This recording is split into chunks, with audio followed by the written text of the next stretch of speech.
What it is, players. How's it going? Here, it's a big night. It's a big night for our fearless leader, the golden one, who is appearing in front of the houses today. I kind of faked it, or I kind of lied in my title. So forgive me. May God forgive me. It is not actually a State of the Union address today, but people think it is. So it's fair. It's like they're going to search for it. I'm trying to figure out my voice clone so I can do audiobooks with AI. Can't figure out how to add. I when I first made it, I added one sample and I just created another sample and can't figure out how to add to it. But I bet if I Google search it, somebody will tell me. Hey Casey, what's up? Hey Josh French, yeah, the golden age. They started saying that. Well, we're headed to the new age, right? Everybody knows that, whether you know it or not. Hey, Ricky from Sunnyvale. Hey, Starseed James. Starseed, where do you think? Which stars do you think you came from? Do you know? I don't know about very many of them. That's why I ask. Curious what kind of alien you originated. What race you originated? What alien race you originated from? I'm just curious. If anybody told you. What's up, Harry? Eyeball. What's up, Orange? Yeah, the golden age could also be called the orange age, I think. I don't know. That's what comes to me. I think of it as the orange age. Orange is the color. Orange like Trump, orange like Bitcoin. Orange. That sounds good. And it's kind of golden, so that's cool. So, what is happening in the world? I have different clips of things, people saying different things, as usual. Shocking things every day. So I have that for you to fill the time, and I'll talk to you guys until it really starts. And maybe we can even watch some, I don't know. There's Brightside Broadcasting Network was covering it like starting hours ago, apparently. Agenda Free TV is live right now. 8.9 thousand watching. They hate my channel. Oh my goodness gracious. Does YouTube really hate this channel? They don't really want people to watch my videos at all. It doesn't seem like. But that's life. Eventually things will be corrected. Things will fall into place. Things will do what they're supposed to do. So I can't worry about it too much. It's cool you guys listen to me. Don't know why. You probably don't know why. Taco Tuesday, really? Oh yeah, orange is 33. I forgot about that. Yeah, 33. There's some dispute. Like I might be a 33 by my birth date, but my birth date's actually disputed. I have two different things. I have things saying that I was born on two different days. So the 15th and the 16th, or one says the 15th, the one that was on my wrist. The other one says the 16th. So I was born on the 15th. I'm a 33, which is unusual. Oh, Steve Luckner. Oh, let me put in my earphones. What is happening?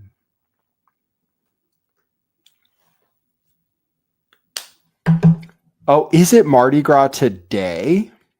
Is it really? I was going to, it's Ramadan too. It just started. I saw the crescent moon. So I was like, oh shit, I got to start fasting. It's not even that hard. All you have to do is fast. You're not allowed to drink water though. I do that. I was going to fast, but then there was some food I had to eat. So I ate it. I ate before sunrise, but then it got ruined because my wife wanted a bagel and only wanted half. So I had to eat it. That's what you're supposed to do. Jenny Simons, November. I'm a November child. November. Around the time of harvest. Harvest, I guess, is in September, though. September, that's when Yom Kippur is. That's what's coming soon. The harvest. Except this time they're harvesting souls. So I hope you're prepared. I hope you've been doing a lot of repenting because it takes a while. If you didn't start, you'll be surprised how long it takes. In this reality. Interesting, Jenny. You're November 15th and you don't know you're a Scorpio? Or you're saying I thought you were? Yes, I am a Scorpio. That's November 15th. Are you not aware that you're a Scorpio? Or did I arrive on a different timeline where the sun goes in different star signs?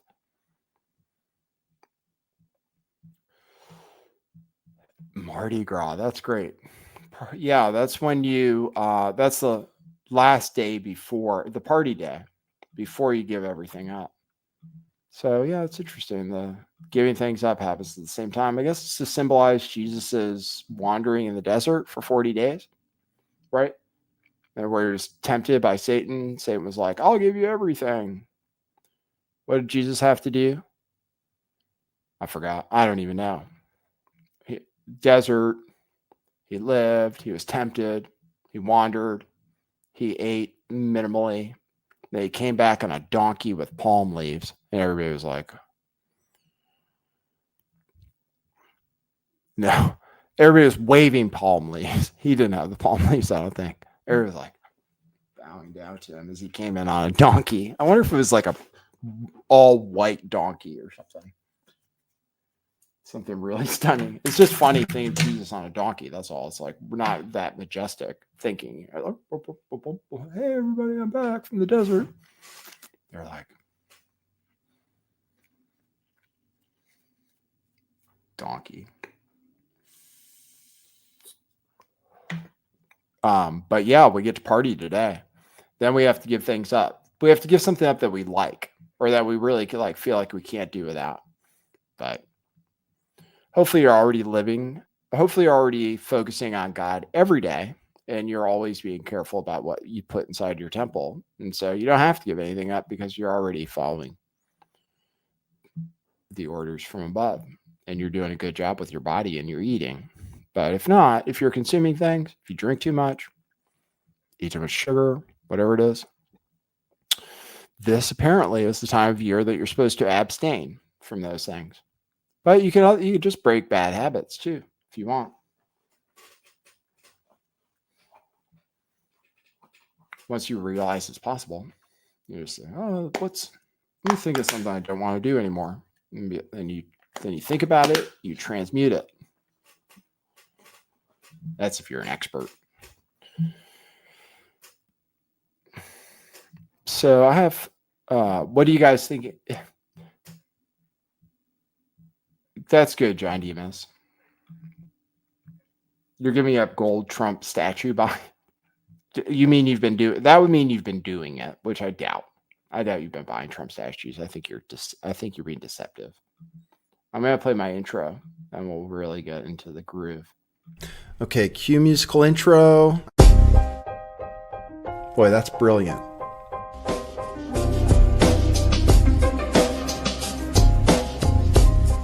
I do think some things in the world are real. Like you guys. You guys are real. Most of you. Most of my listeners, I think, are not just in my head. I think I have the metrics to prove it. You've taken a leap of faith today. What is that sound? And I apologize if you take offense. I'm a little offended myself. Welcome to our show. Welcome to the future. What it is, joining you live from sunny California. It's a beautiful day today. I'm your host, Nathan Stoltman. And I bring you the news, the real news.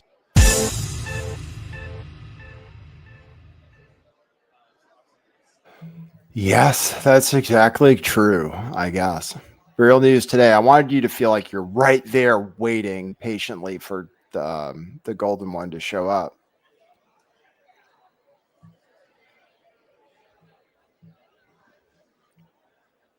I'm just looking at it, imagining I was there. I pictured the audience full of aliens. I mean, I pictured you being able to notice that it was half full of aliens. That's all. We have to get used to that idea.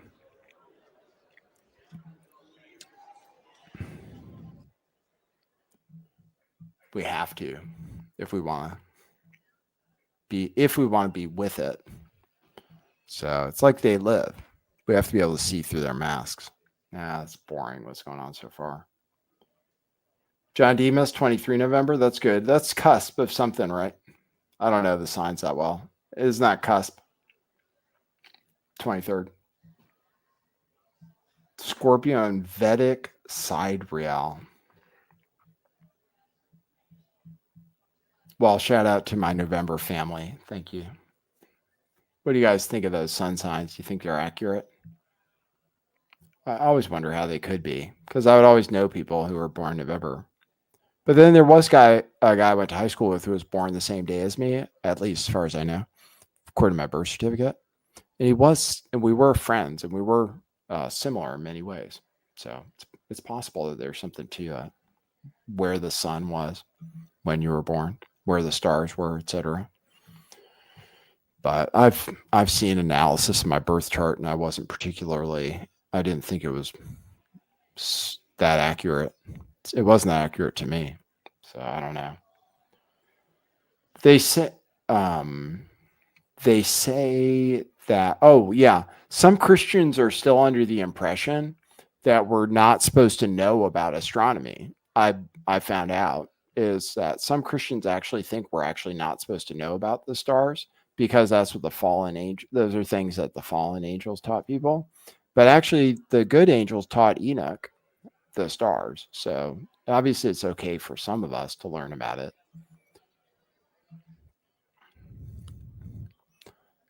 Just been looking into things that Christians are pissed off about, like people channeling spirits and stuff and saying that they know what they're talking about without referring specifically to Christ and the Bible and stuff. Notice that trend going on lately.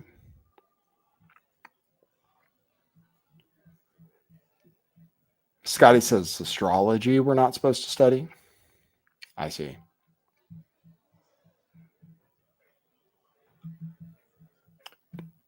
But it's the movement of the stars and planets. It's the same. The astronomy thing, though, I think it's from the fact that you're not supposed to get this secret knowledge from the original rules.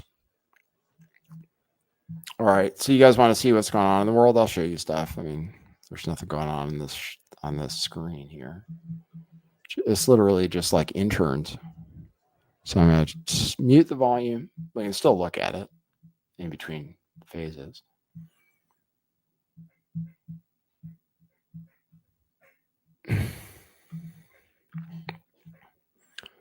Oh, look, they got smaller again. What the hell is up with technology? Yesterday, every time I showed a message or a comment, or what do you call it? What do you call an individual chat? What's that? Is there a name for it? Like a chip or something, or a chip? But each one was way bigger yesterday. So what's the deal with that? Is there? I don't understand. Oh, there.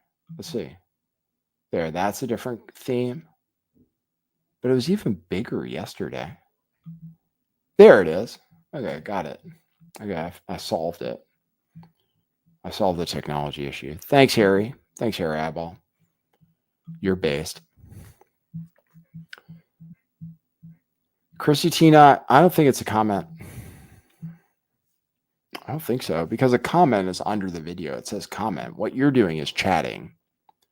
So it's an individual chat. You can call it a chit. I'll call it a chit from now on. So good chit, Christina. You got highlighted.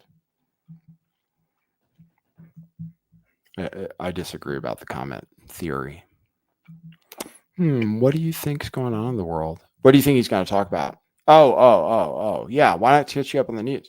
Well, Bitcoin, he said he upped tariffs today. So this tariff thing, I mean, Trump really is insane. In a good way, but he does not. Well, do you think he's confused about tariffs? Like, what's the deal with this tariff thing where he thinks we're taxing other countries? Like, what do you think he really thinks? He's not an idiot. Somebody must have told him, right? Somebody? Do you think anybody told him? Sir, the taxes are on Americans. Just so you know, it's cool. It's good. Like, I understand what you're doing, but the taxes are Americans, and actually prices will go up immediately, sir. Just in case you're confused. He's like, oh yeah, let's tax everybody else. If he believes it, I mean, I don't even know what to say. If he believes it, then fuck, of course. It's the greatest idea of all time. I don't think tariffs are a bad idea, but they make prices go up by definition. Like, if prices don't go up, then they should have been lower, actually. Then that just shows they actually should have been lower. But that's rare. I mean, the last time, I guess, 10% tariffs on China, stuff didn't really go up. But yeah, I mean, they'll mark up prices like the next day. Apparently, he's rolling them back tomorrow. So I don't know about all this, like tariff, no tariff kind of business. But so anyway, tariffs, the stock market was way down. It was down, I don't know, somebody said like 800 points or something. Then Bitcoin was way down, but it came back kind of major. So stuff is very volatile. We're in a volatile time. So let's check out markets. Futures, that's fine. Is this going to tell me how much it went down today? Probably not.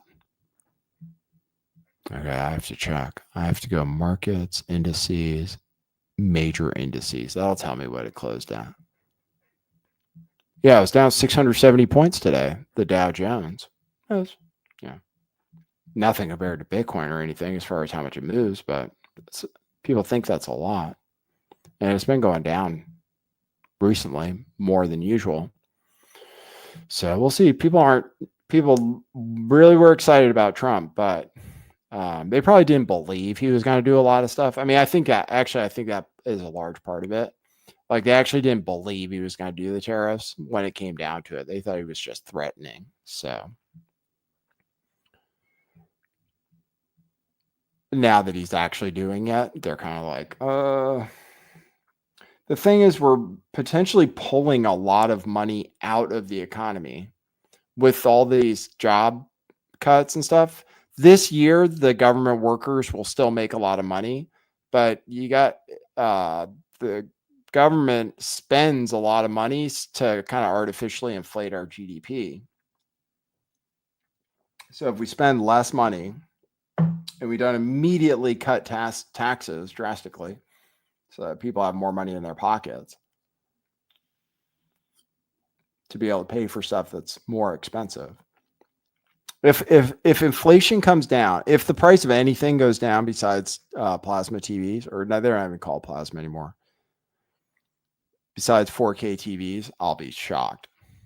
I'll be shocked if anything else goes down in value. Pretty much everything's going to go up, probably still. So, but people will deal with it. It's all right. We need pain. We needed pain. That's the thing everybody else was too scared to do, was to make us feel pain for a righteous cause. Ron Paul tried to save us all. And the system wouldn't allow it. The system just wouldn't allow it. It was impossible when he tried. But he tried, which is important. But all those things that need to be done to heal us will be extremely uncomfortable. We will feel as if we're being tortured to death. Sort of like listening to the show. Right. I hope so. I hope it makes you very uncomfortable to think about. It might be time to go on a Best Buy shopping binge. I don't know. Unless you need something. Who knows? Prices go up. You get paid more, but it's never seems to be the same. You always seem to be getting behind. That's the system we created because we're in bondage here. So this is a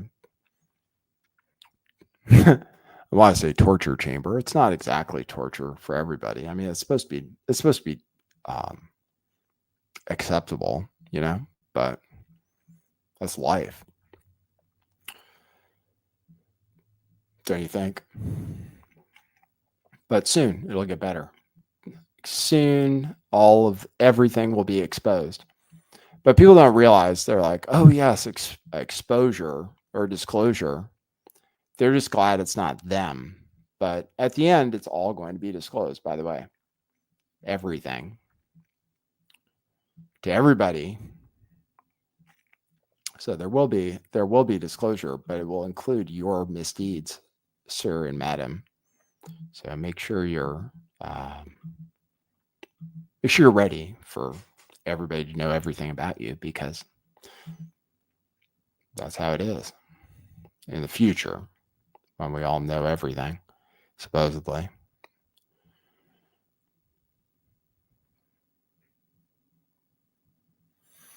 Everything done in darkness will come to light, says Elon Will.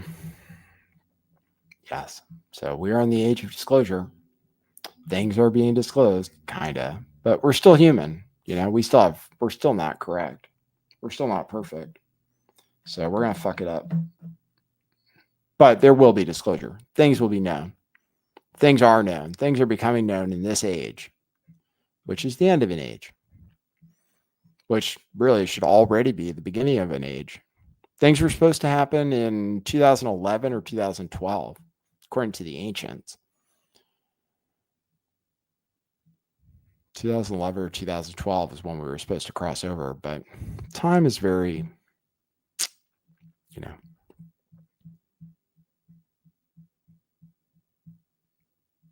yeah, why not take Cuba?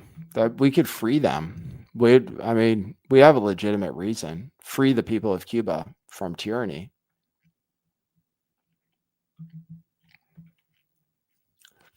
Can you get cigars now? Cuban cigars were really cool when they were illegal. I used to smoke them. It was just, the coolest part was that they were illegal. If they weren't illegal, then, other cigars actually might be better. You just wouldn't be able to, you wouldn't notice. You would just assume that Cuban cigars are the best. Okay, so as far as end times goes, Neuralink telepathy will let you control almost anything by thinking. Telepathy, which is something we can do already, but we're not necessarily supposed to have access to that talent. And what I think is going to happen is these people who have these implants who can control computers and stuff are going to realize that they can control telepathy. And then, as a matter of fact, I bet you could take the device out of their heads. I bet they could still do it. Or at least they could, if they trained themselves and their minds, they could probably do it themselves, I bet. And that's different when people realize they're telepathic, or they can be, and that they can work with technology and stuff themselves. See, it's because you can become so advanced that technology actually doesn't matter. Like, just do it all with spirit.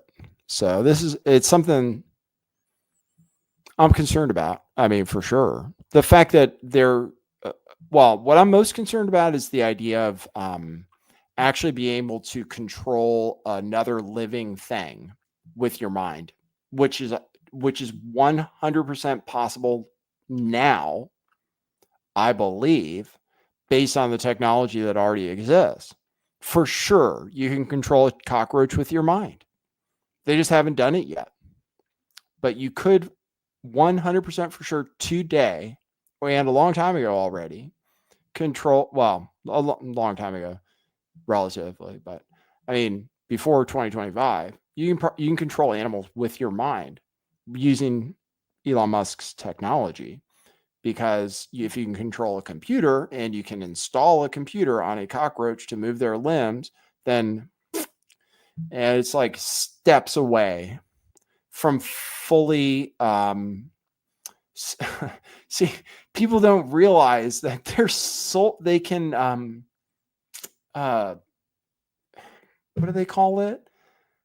They can send their consciousness out. They can astrally travel. Like, people have no idea how to do that and inhabit other beings. Like the things that are higher than us can do. And once again, like, once that, so like, I'm just talking in the not that distant future of a person being able to control another being, and eventually like an ape, completely, as if it's a video game, with their mind. And who knows if they'd be able to see, or how much would happen. But without realizing that, they could astrally travel their consciousness, because of these devices, into another being, their actual consciousness, and become, for lack of a better term, become it, like Avatar. We're this close. I mean, we're literally this close. The technology, Elon's working on it. Experiments on monkeys first. Very, very dangerous technology, particularly when people, it'll take a while. The technology is kind of like a ritual. It's kind of like, oh, okay, like, if you just have to believe, really believe. And if you have a chip in your brain, it helps you believe that you can control things with your mind using the technology. I'm telling you, with training, people will realize what their minds can do. And it's just a question of whether we're ready for that yet, or just whether we're ready for it yet. I mean, it's possible for sure. It's possible now, given the limitless potential of humans and the human mind, that are totally cut off from us in this universe, by default. So scary. Elon Musk, you got to ask yourself. I mean, So I heard there was a ritual at his birth. I wouldn't be surprised. I mean, obviously there's our first product. Obviously he's literally been at the front of every single technology that is the future. Digital payments, self-driving cars, which is like, it's going to be every single car all over the world. And if one technology is the best and gets there first, they have a chance to control every car in the world. Now, chances are there's going to be competitors, which is good. Thank God. Because Google might have more advanced technology than he does, but they're much more cautious. The satellite internet, it's open to everybody, including with phones. Even the underground tunnels. I mean, that might be something that we're going to be doing all the time too. Those stupid boring machines he makes. The train was an idiot idea. It was ridiculous. The train was always ridiculous. But it is very strange, for one person to have access to all of this advanced technology uniquely. So our first product is something, like I said, we call telepathy, which enables the person with a Neuralink implant to control their phone or computer just by thinking. And once you can control your phone and computer, you can essentially control almost anything, literally just by thinking. So there's no eye tracking or anything. It is purely your thoughts. This is really quite a profound device that can help a lot of people who have lost the connection between their brain and body. So imagine people like Stephen Hawking, who imagine if he could communicate at the same speed as someone who still had the connection to their brain and body. So it's really something that can help millions of people around the world, and it's part of our overall goal of enabling a very high bandwidth connection between the brain and the rest of the world and your computers. So that's interesting. So, and given that like spirit itself can influence technology. They'll be sending their spirit into the technology, which is cool, but who knows? But fortunately, the spirits are better than us, smarter than us, but doesn't necessarily mean you should listen to them. That's crazy, right? Like, how is that different? I'm looking at this thing. I was looking at like technology that's ghost hunters use and stuff.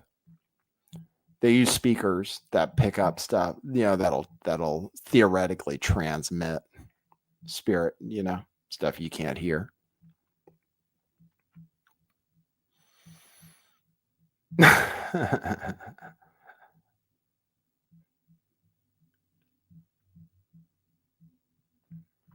All right, so that's the first one. Is he like a modern day Batman? You think that's what it is, King Ravana? First Bat Cave discovered under Musk Mansion. He doesn't seem like he's much of a fighter. He's not like Zuck doing jujitsu and stuff. I don't think you'll catch Elon Musk doing jujitsu. I doubt he goes to the gym ever. That's my thought. I doubt he exercises at all. But maybe. But be a good idea if he would. You think that if he's doing so much crazy stuff, you think he'd want to live forever, since he's so inventive and everything, changing the world and so forth. Moshka, yes, you understand. Love to avoid a DUI. Yeah, there are going to be a million reasons. Well, also they could, I know nobody will trust it, but it's safer than you. So you could put your kids in it. It could take them to school, and you could fuck around, watch soap operas or whatever people do these days. Do anything. It's nice it's nice, or at least you can sit there. Yeah, it might as well be nice, but you don't have to drive. That's good. I mean, there'll be less accidents. Insurance will be cheaper. The price of everything will go down. See, that's the thing. That's what's supposed to happen if we used real money.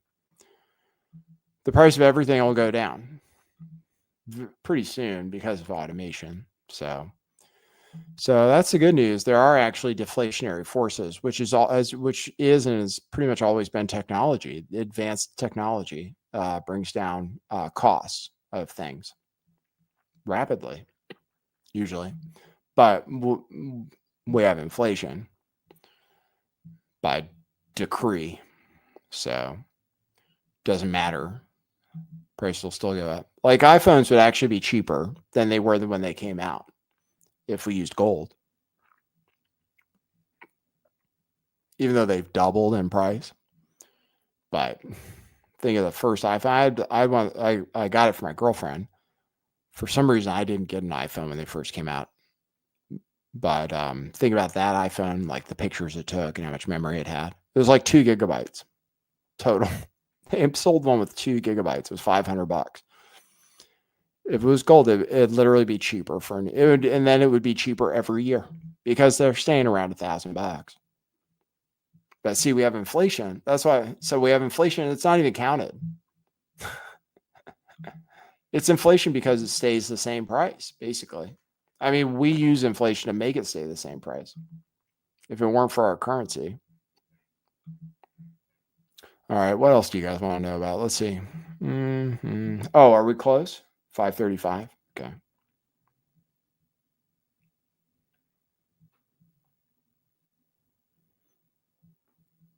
Ron Walker, exactly. Is driving a car that hard? Well, isn't it like don't a bunch of people still die every year?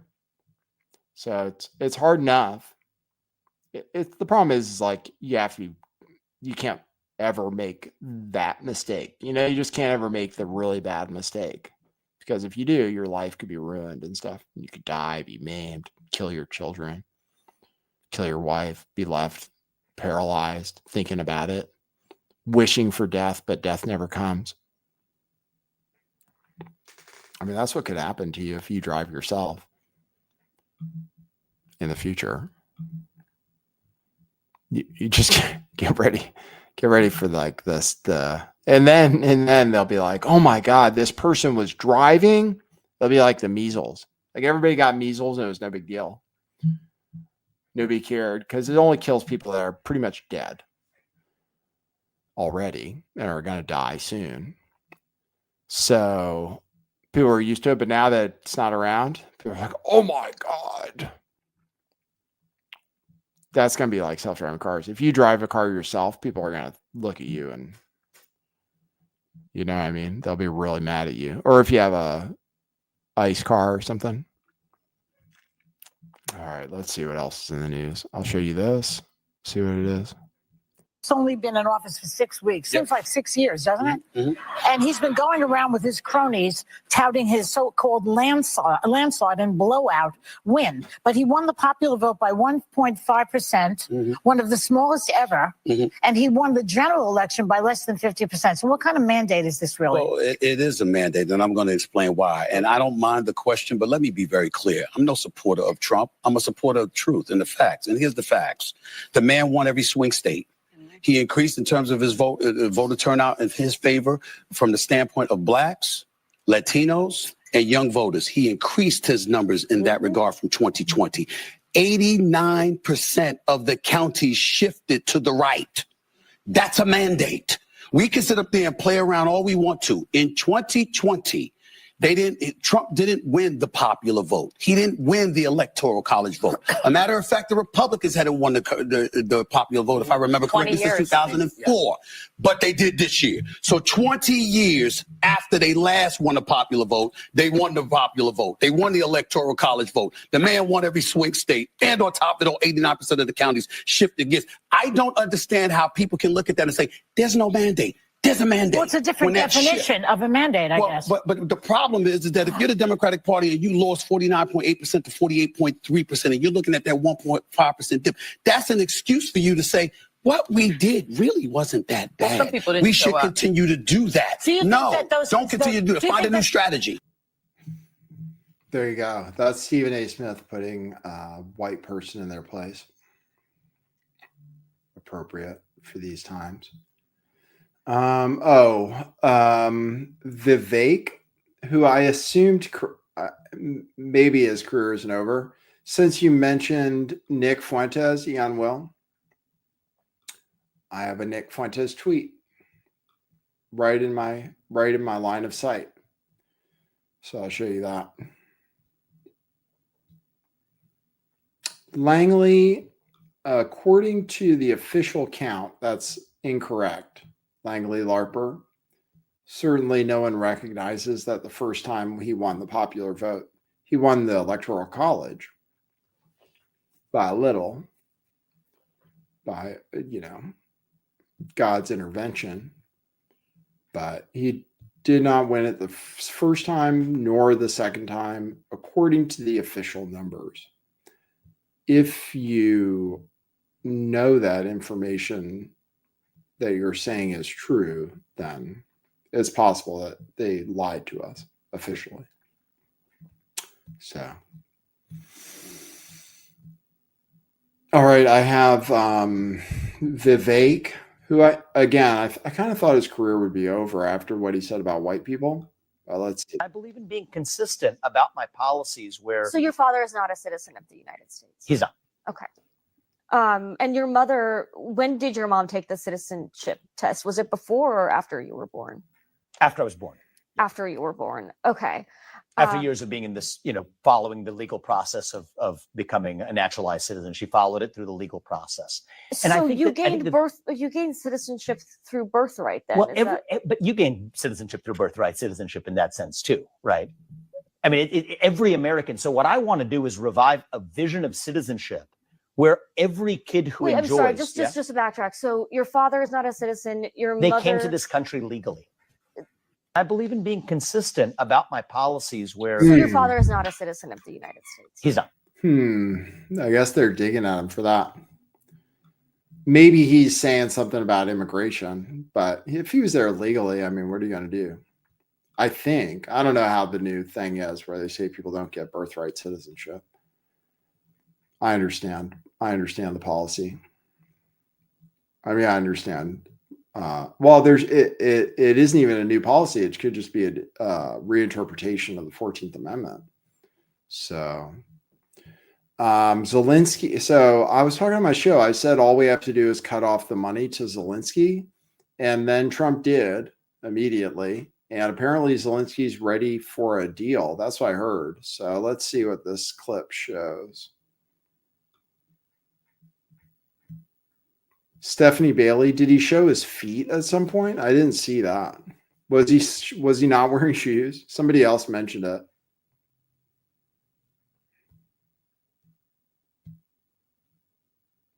The dementia scandal did me and then the feet. You're talking, what was the dementia scandal with Vivek?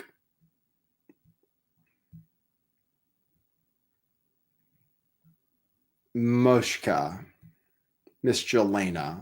All right. Well, let her know. But I don't think she does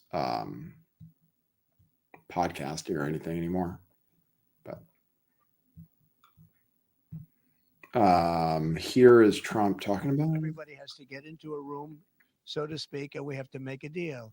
And the deal can be made very fast. It should not be that hard a deal to make. It could be made very fast. Now, maybe somebody doesn't want to make a deal. And if somebody doesn't want to make a deal, I think that person won't be around very long. That person will not be listened to very long because I believe that Russia wants to make a deal. I believe certainly the people of Ukraine want to make a deal. They've suffered more than anybody else. Everybody has to get into a room, there you go, so to speak, and we have to make a deal. Yeah, get into like a sweat lodge together, smoke it out. Just like smoke it out. So people can't stand it anymore. They just have to agree. Okay, here's RFK Jr. We just love the Jews. It's great. It is really, wonder if it's just biblical or something, how these people feel about Jewish people. It's so crazy. We just, more than ourselves. I mean, that's the issue. Like, we think Jews are actually more important than Americans. And not that Jews aren't Americans, but all of them, especially in Israel. It's like, what's the deal? You know? No. I want to thank our dear friend Bobby Kennedy, phenomenal friend of Israel and the Jewish community, for joining us to celebrate Israel Parade on Israel's 75th birthday. Bobby, this crowd loves you. God bless Israel. I can be a champion for Israel as president. God bless. And you see how much they have, the love they've shown you, your family's legacy, your family's contribution to America, and the friendship between Israel and the United States. And God bless you, Bobby. Thank you very much. Thank you. That's why he was running, obviously, for president. So it's an old clip, but just shows you no human is going to do everything you want. Okay, here's Jake Tapper admitting that the Europeans are funding both sides of the war, just like Trump said. That Europeans were actually buying more Russian oil and gas than they were helping Ukraine in terms of the aid. So in some ways, the Europeans are funding both sides in this war. Germany will become totally dependent on Russian energy if it does not immediately change course. Here in the Western Hemisphere, we are committed to maintaining our independence from the encroachment of expansionist foreign powers. Well, I have to say, I think it's very sad when Germany makes a massive oil and gas deal with Russia, where you're supposed to be guarding against Russia, and Germany goes out and pays billions and billions of dollars a year to Russia. So we're protecting Germany, we're protecting France, we're protecting all of these countries. And then numerous of the countries go out and make a pipeline deal with Russia, where they're paying billions of dollars into the coffers of Russia. So we're supposed to protect you against Russia, but they're paying billions of dollars to Russia. And I think that's very inappropriate. And the former chancellor of Germany is the head of the pipeline company that's supplying the gas. Ultimately, Germany will have almost 70% of their country controlled by Russia with natural gas. So you tell me, is that appropriate? I mean, I've been complaining about this from the time I got in. It should have never been allowed to have happened. But Germany is totally controlled by Russia because they were getting from 60 to 70% of their energy from Russia and a new pipeline.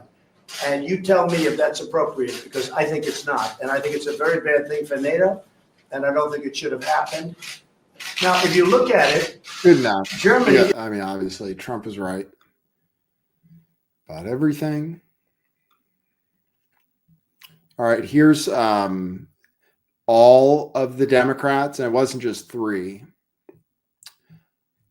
Well, it wasn't just three, it was many more, posted exactly the same TikTok video. So their social media strategy, they all post exactly the same TikTok video. That's what I'm told. When I win, I will immediately bring prices down starting on day one. That ain't true. That's what you just heard. Since day one of Donald Trump's presidency, prices are not down, they're up. Inflation is getting worse, not better. The prices of grocery, gas, housing, eggs, of essentials, it's not getting better, it's getting worse. Meanwhile, Donald Trump has done nothing. Goose eggs to lower prices.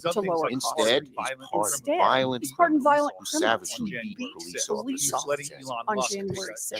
He's letting Elon Musk take a chainsaw to vital government programs, and then, even worse, giving him access to Americans' most sensitive data, Social Security numbers, tax returns, health care bills. He's fired thousands of essential workers, people who help our veterans get their benefits, people fighting Ebola in Africa so it doesn't come here. He's frozen funding for vital programs that so many American families need. Cancer research, education funds, payments to family farmers, and so much worse. Why are they doing this? Trump, Musk, Doge are taking these vital services away from you for one reason only, so they can give tax breaks to their billionaires.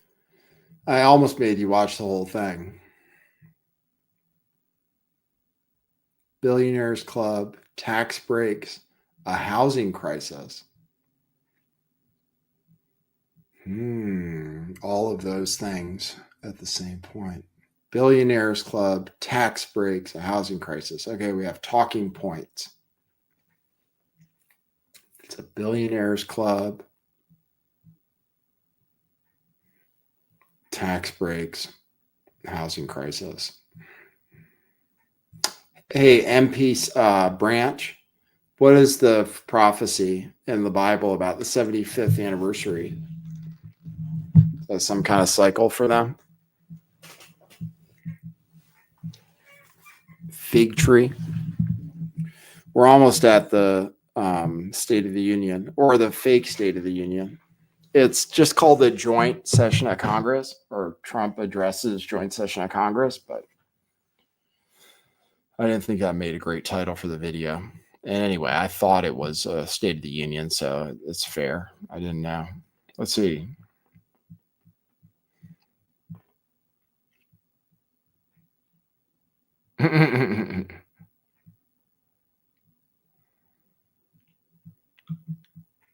Watch this video about how to spot a psyop, and one thing they said they would, when they use words like crisis. Congress needs a couple of joint sessions. Yeah, for real. I wouldn't be surprised though. I mean, you have no idea what kind of drugs those people are on. They don't make them take drug tests to work for the government. So who the hell knows what they're taking or what keeps them alive?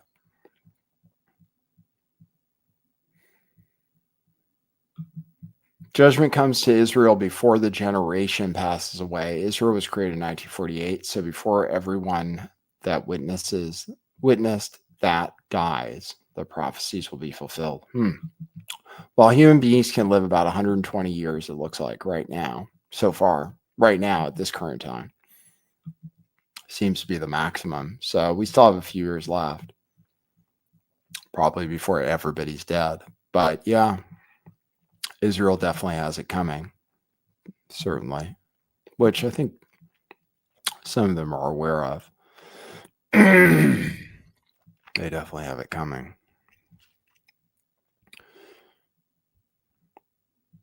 Here's some lady saying Trump is, this is Jasmine Crockett saying Trump is an occupier of the White House, I think. Oops. Hold on. He is an enemy. So unfortunately, we have someone that is occupying the White House. And as far as I'm concerned, he is an enemy to the United States. He swore an oath just like the rest of us.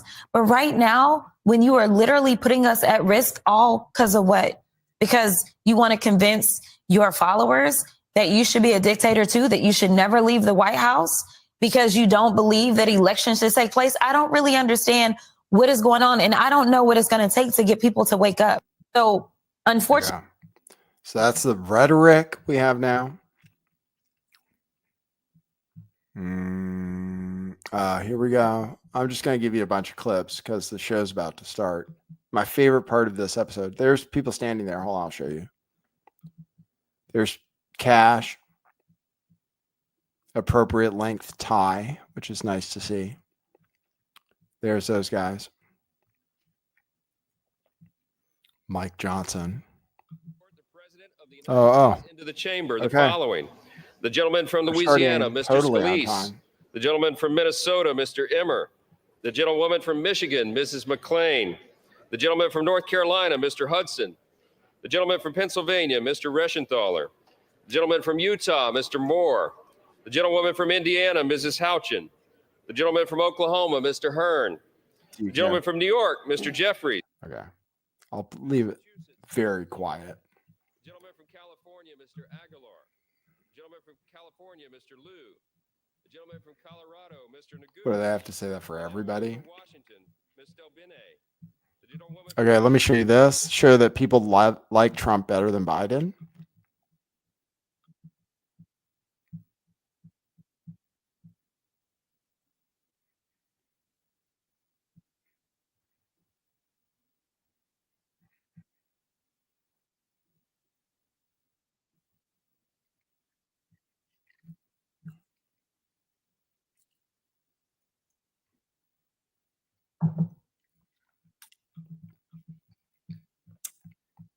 Oh, shit. My audio went out, huh? Goes to the machine.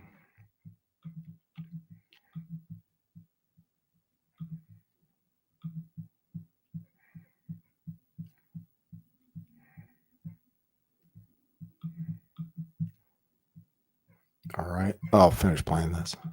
Better than Joe Biden was doing on the handling of the Russia-Ukraine conflict. And so on this simple question, I think Americans are saying, okay, Donald Trump's doing all right on this. What about specifically on how they feel about bringing the war to an end? Yeah, okay. So, look, questions on this can be quite complicated, but I think this kind of gets at sort of where the American trend line is. Americans on the Russia-Ukraine war want a quicker end of the war, but Russia keeps its captured land. Look at this, 50%.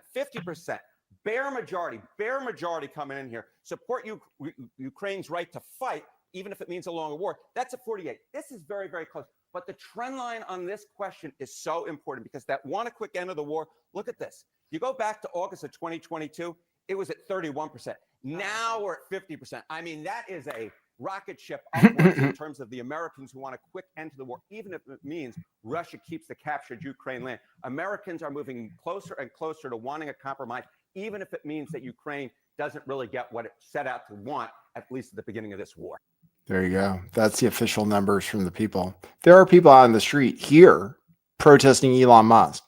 I saw two different places, two different groups of people with signs saying like Elon Musk, we didn't elect Elon Musk, whatever bullshit they have. It's really wild. I guess people are protesting all over the country in front of Tesla dealerships and stuff. Got nothing better to do. All right, there's our house of people. Which ones isn't there? That's what the designated survivor, Blazing Scar. There's a TV show about that, right? The designated survivor. Cool.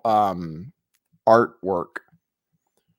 It's like some kind of horse of the apocalypse or something, it looks like. Pretty cool. Well, that's the great thing about watching it live. A lot of people are predicting different things could happen. Anything can happen. Anything can happen. They might nuke Washington, D.C. while we're watching live. It's possible. There is a conspiracy theory because CNN was and like Bill Ackman is supporting the conspiracy theory that CNN was covering the rally, the Butler rally, and they weren't covering any other rallies. So it was weird. They were covering this whole rally where he got shot at, or where he actually got shot. All right, here we go. The clapping is starting. The people are coming. I can talk less.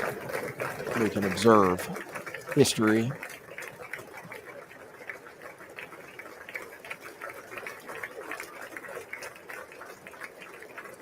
He will say golden age.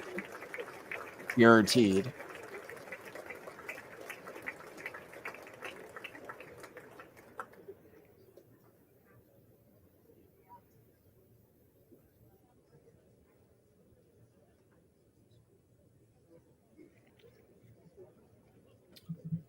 Yes. Yeah, we're seeking freedom. We're still seeking freedom. It's true, NPC. The second Exodus. Yeah, that's correct. I think that's totally correct. Which is an Exodus totally. But true freedom from the chains. Yeah, it's coming. Or at least our hearts desire it. We want to be free.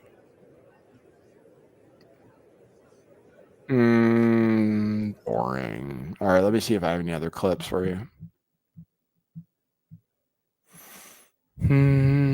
Tulsi Gabbard clip. Oh, I had a bunch of clips of Zelensky threatening us. So hold on. Okay, let's see. Here's Zelensky. I'll play some clips of Zelensky while we wait.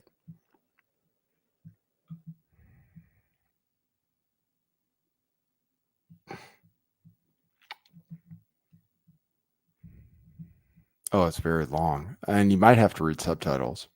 Let's see. Has there been any communication with the administration since the Oval Office meeting? Have they reached out to you?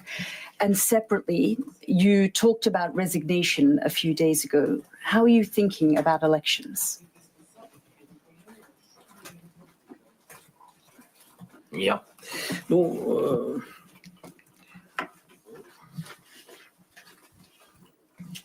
комунікації є. There is communication. Не на моєму рівні. Not on my level. Да. Yes. А що стосується As regards піти з посади, resignation, my resignation. Якщо мене міняти, if отак я можу просто дати. If I'm to be changed, and I'll hear, how can I put it? Зараз відбувається з підтримкою. With what's happening with the support to change me, it will not be easy because it is not enough to simply hold elections. You would need to prevent me from participating in the elections, and it will be a bit more difficult. So. They'll have to negotiate with me. And I said that I'm exchanging it for NATO membership. And then it means that I fulfilled my mission.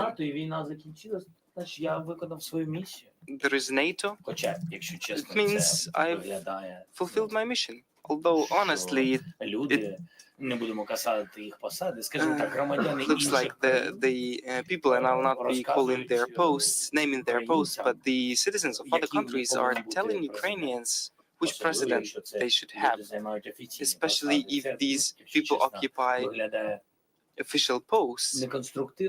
It seems to me a bit undemocratic and unconstructive.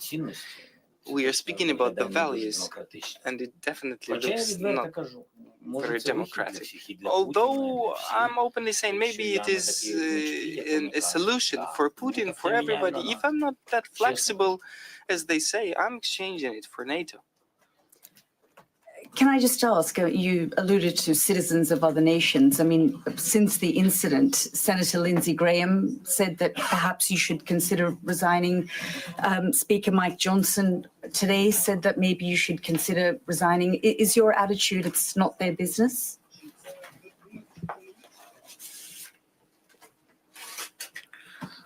Lindsey Graham is Lindsey Graham is a very good guy, a very nice.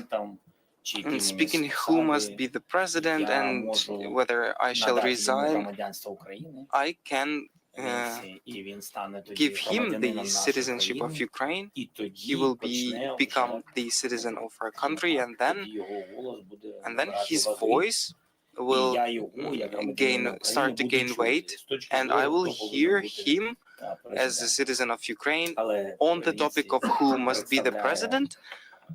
But Lindsey represents the party that fights for democratic values, and anyway, the president of Ukraine will have to be chosen not at home, at Lindsey Graham's home, but in Ukraine. There you go. So that was him saying that he'd have elections basically in exchange for giving them NATO membership. It's basically what he said.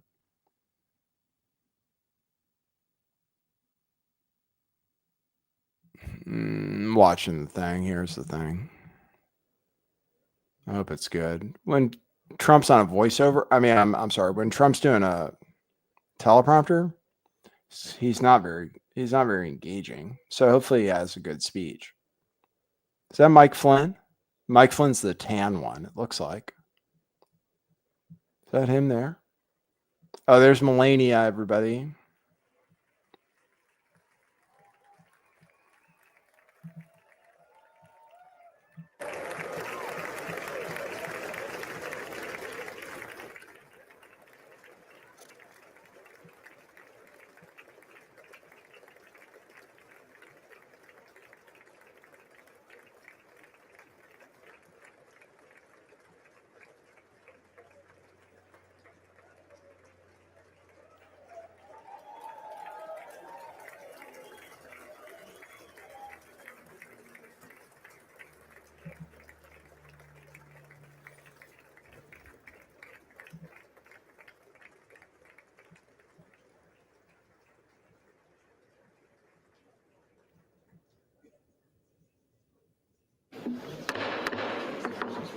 Speaker, the President's Cabinet.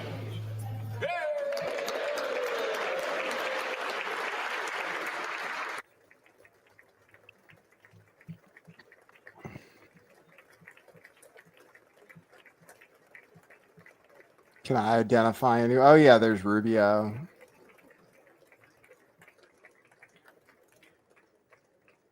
Don't know that guy. Are you excited?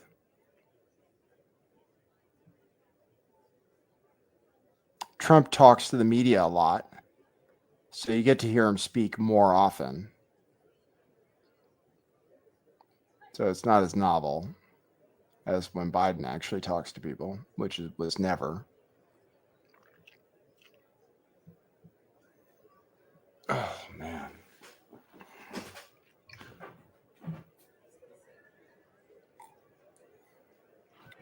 It's going to happen, though. Stay tuned in. If you came here for the thing, I might have more clips. Oh, yeah. Zelensky saying our sons and daughters. Come on, man. I'm really pissed off about this thing. This voice thing, because I really want to add.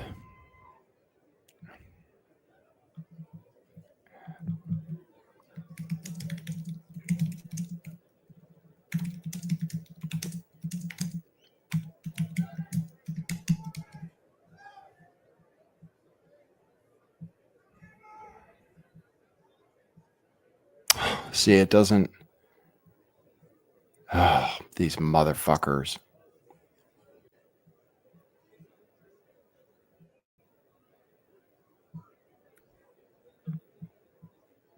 I hate when stuff is really difficult.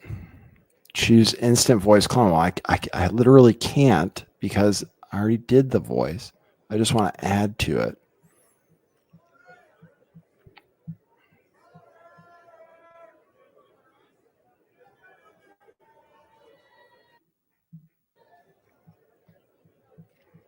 All right, I can give you guys more. I'll give you more Zelensky.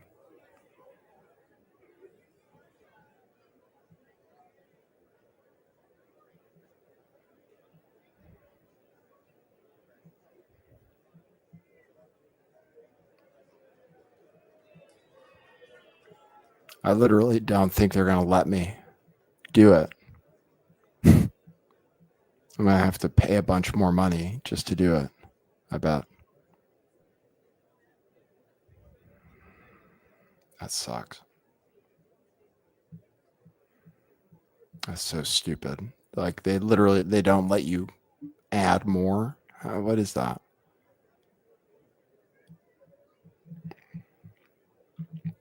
You see Tulsi? Oh, that's good.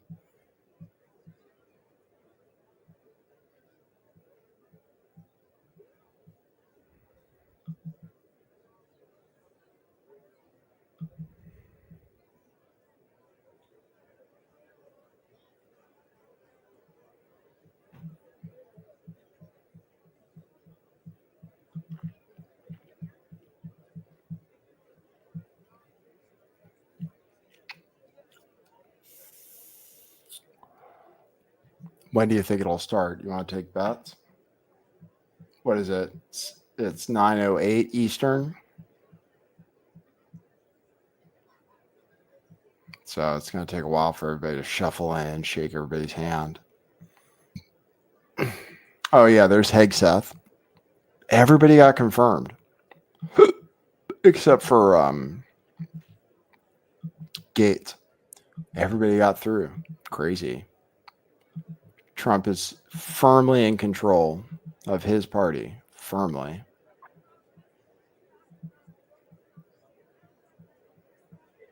Bondi's been a disappointment because the Epstein files. Well, apparently they just got a bunch more files from the FBI for Epstein. Apparently, like thousands of pages got released maybe today. So apparently there is going to be more. They're going through it right now. When I say they, it's including Kash Patel, apparently, personally.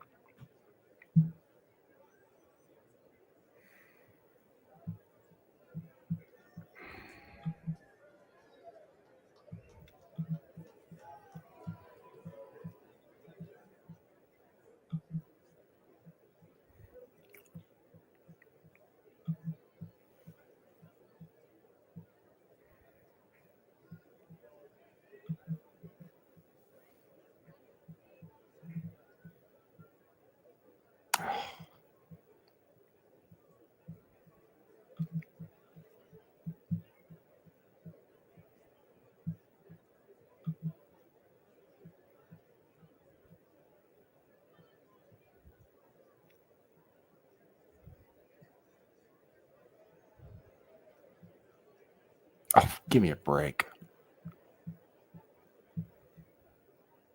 These motherfuckers. It's not good enough yet. God damn it. I'm really pissed off about this AI thing I'm using.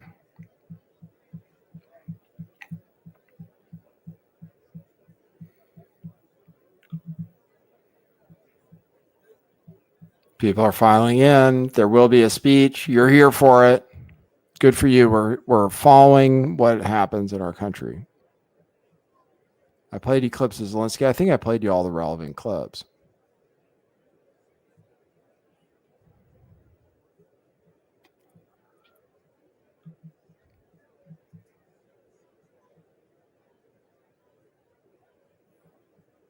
Truth, you're asking if Pelosi's wearing pink. I'm looking for someone wearing pink. I don't see Pelosi. I don't see Pink.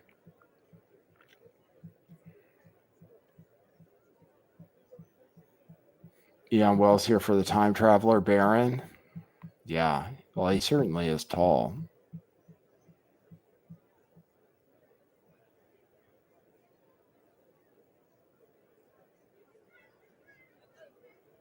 Oh, they're supposed to wear pink to say that they don't support Trump. I see what you're saying. I understand. Huh. Well, nobody's wearing pink. So I thought everybody was going to wear. If everybody was supposed to wear pink, they're not wearing it. Looks like.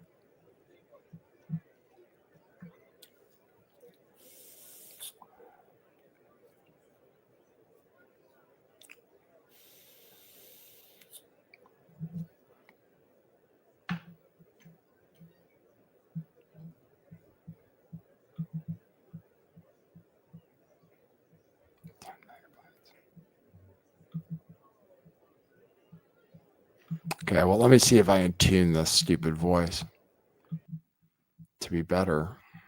It's not good yet. So what am I going to do? Stable.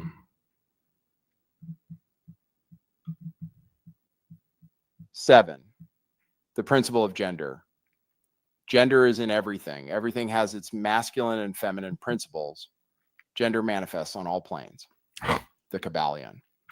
This principle embodies the truth. It's just not that good. Can't remember the settings I used before. Under 30% may lead to instability.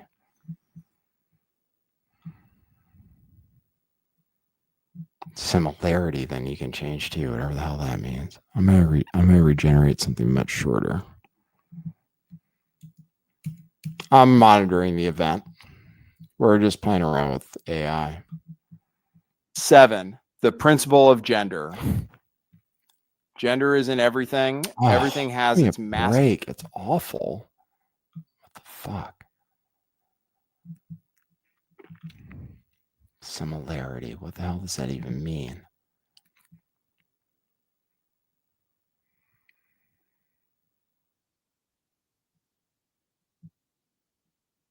All right. I think it's about to happen. Okay, they just announced the president. Let me just hear something. 7, the principle of gender. Gender is in everything. Everything has its masculine and feminine principles. Gender manifests on all planes. The Kabbalion. Nope. All right, I'll show you the thing.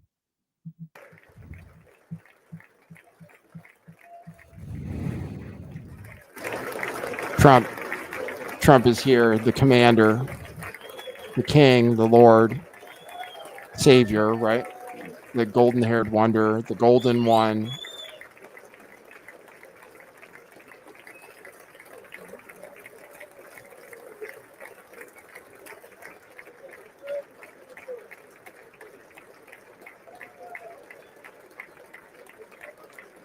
Eternally young.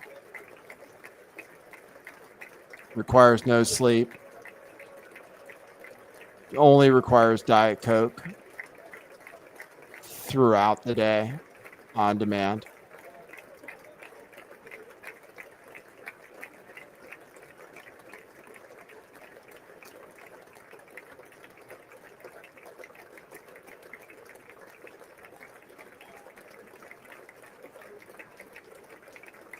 The man of our time. The man of our age.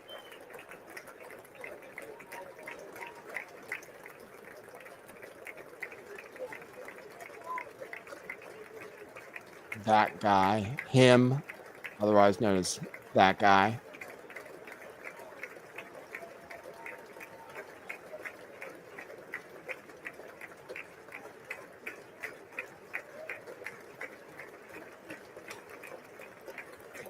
I'd like to get a close-up pic like that. That'd be good.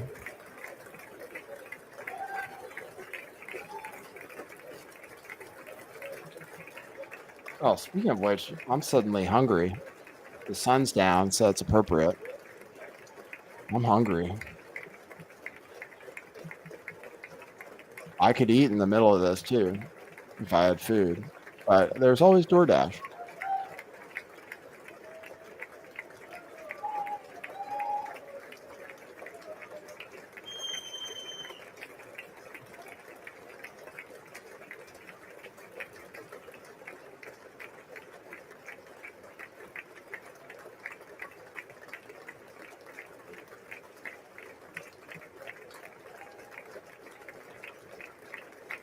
That's all right. I'm practicing. You can't have desire anymore. God doesn't want you to have any desire at all, except to know God better. That's the only thing that's okay to desire. So I'm hungry, but that's okay. I've eaten today. That's adequate. I will survive. I have water. I'll make it until the end. Don't worry about me. I've practiced. Abstinence.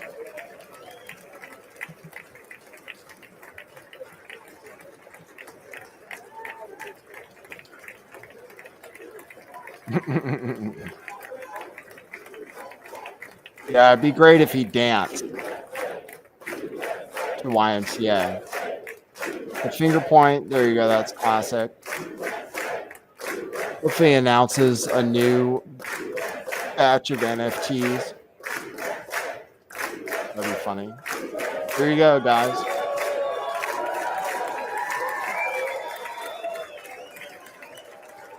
I don't know where he gets such long ties. Like, I'm 6'1", and I had trouble finding ties long enough.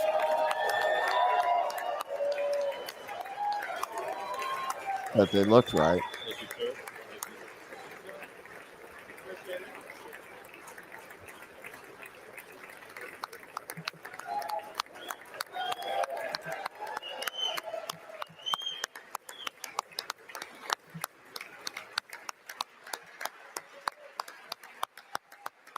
All right, I'll talk to you people in the chat. I will be present in the chat. My spirit will be with you. But I will not speak much. I will not interrupt our friend.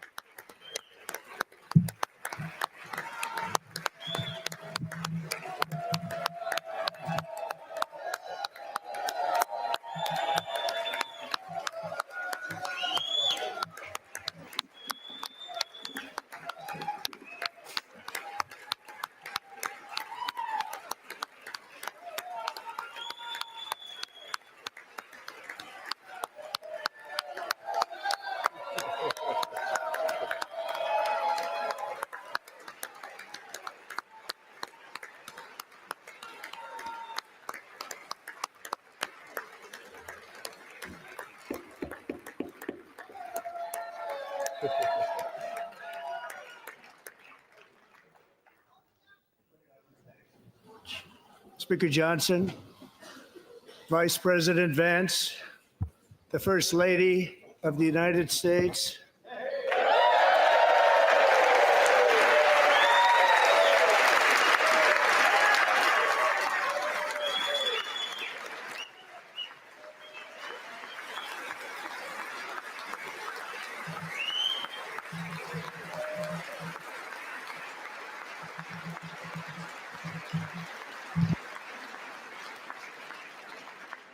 members of the United States Congress, thank you very much.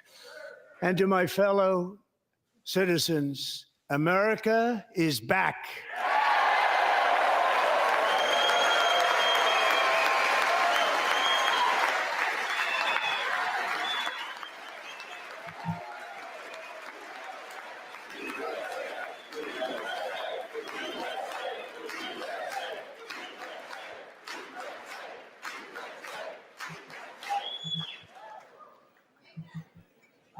Six weeks ago, I stood beneath the dome of this Capitol and proclaimed the dawn of the golden age of America. From that moment on, it has been nothing but swift and unrelenting action to usher in the greatest and most successful era in the history of our country. We have accomplished more in 43 days than most administrations accomplished in 4 years or 8 years, and we are just getting started.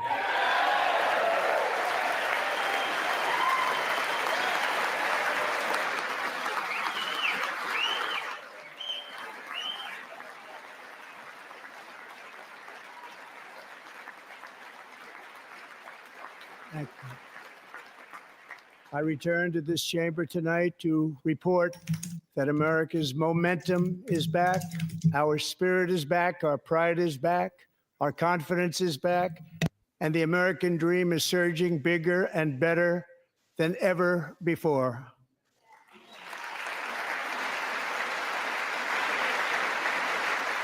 The American dream is unstoppable, and our country is on the verge of a comeback, the likes of which the world has never witnessed and perhaps will never witness again. There's never been anything like it. The presidential election of November 5th was a mandate like has not been seen in many decades.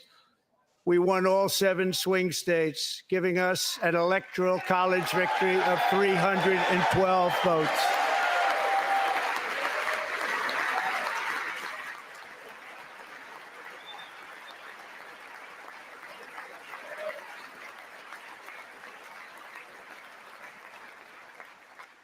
We won the popular vote by big numbers and won counties in our country.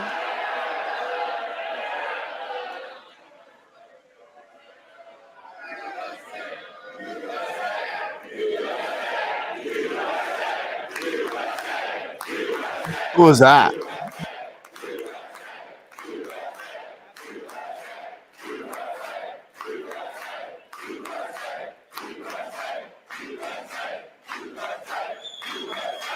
And won counties in our country, 2,700 to 525, on a map that reads almost completely red for Republican.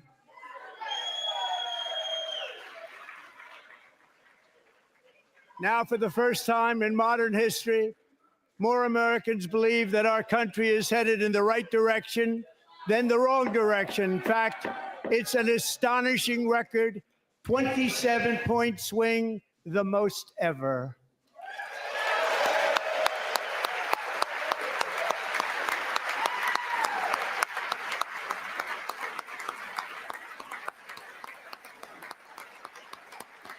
Likewise, small business optimism saw its single largest one-month gain ever recorded. Mr. President. A 41-point jump.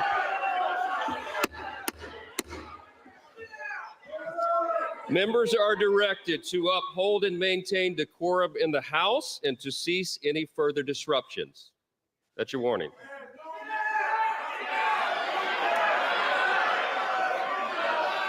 Members are engaging in willful and continuing breach of decorum, and the chair is prepared to direct the Sergeant at Arms to restore order to the joint session.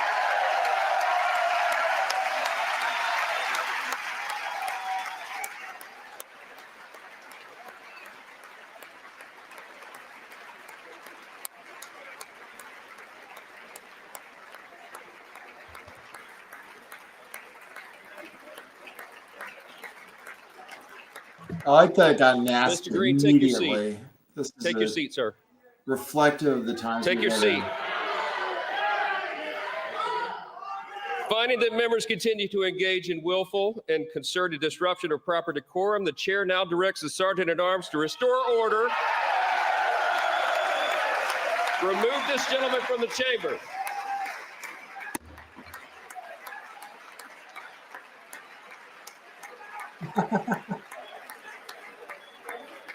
Wow. I haven't seen that before.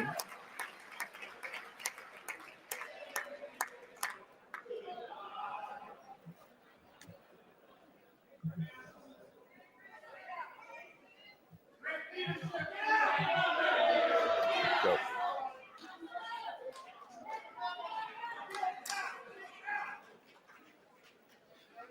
Members are directed to uphold and maintain decorum in the House. Mr. President, you continue. Thank you. Over the past 6 weeks, I have signed nearly 100 executive orders and taken more than 400 executive actions, a record to restore common sense, safety, optimism, and wealth all across our wonderful land. The people elected me to do the job, and I'm doing it.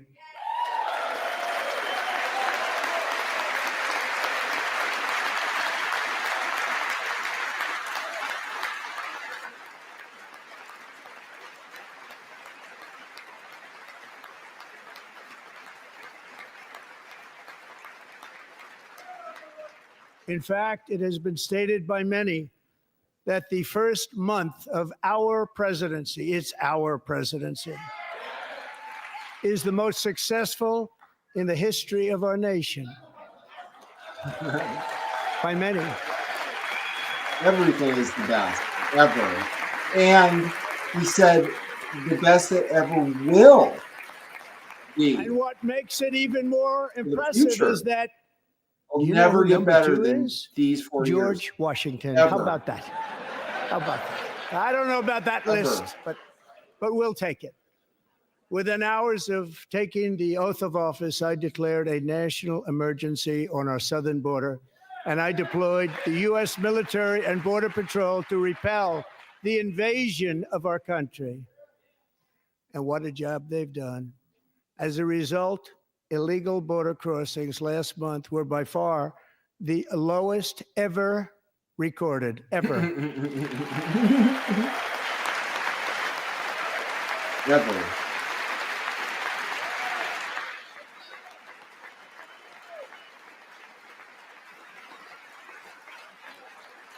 They heard my words and they chose not to come. Much easier that way. In comparison, under Joe Biden, the worst president in American history, there were hundreds of thousands of illegal crossings a month, and virtually all of them, including murderers, drug dealers, gang members, and people from mental institutions and insane asylums, were released into our country. Who would want to do that? This is my fifth such speech to Congress. And once again, I look at the Democrats in front of me, and I realize there is absolutely nothing I can say to make them happy or to make them stand or smile or applaud. Nothing I can do. I could find a cure to the most devastating disease, a disease that would wipe out entire nations, or announce the answer. I could come down through the ceiling, or the blazing in white light, ever recorded. And report to you from God, so you know that I am the resurrection of Jesus Christ, our Lord. For these and you would stay seated achievements. They won't do it, no matter what. Five times. You are filled it's with very the sad, spirit, and it Lucifer. just shouldn't be this way. And we are here to defeat you forever.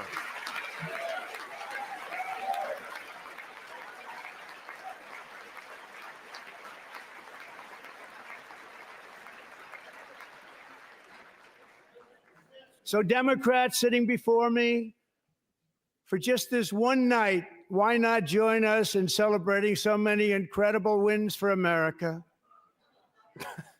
For the good of our nation, let's work together and let's truly make America great again. How can it be white? Musk's, oh, look, they have signs. They've Medicaid, Musk deals. Oh, and they are wearing pink, because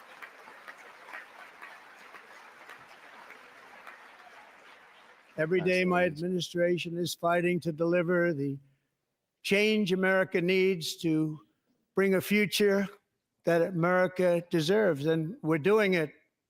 This is a time for big dreams and bold action. Upon taking office, I imposed an immediate freeze on all federal hiring, a freeze on all new federal regulations, and a freeze on all foreign aid.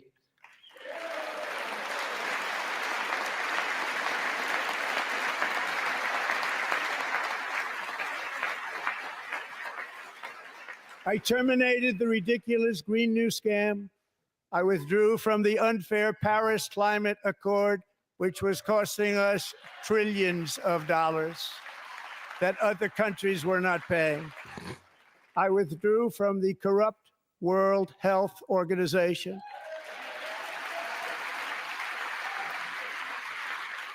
And I also withdrew from the anti-American UN Human Rights Council.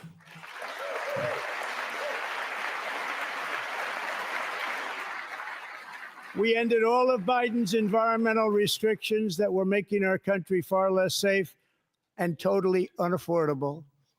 And importantly, we ended the last administration's insane electric vehicle mandate saving our auto workers and companies from economic destruction.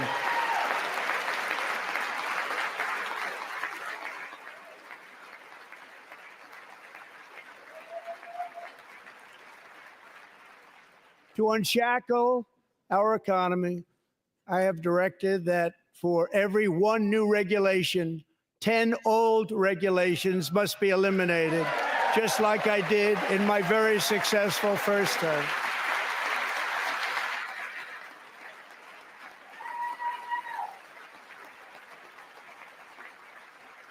And in that first term, we set records on ending unnecessary rules and regulations like no other president had done before.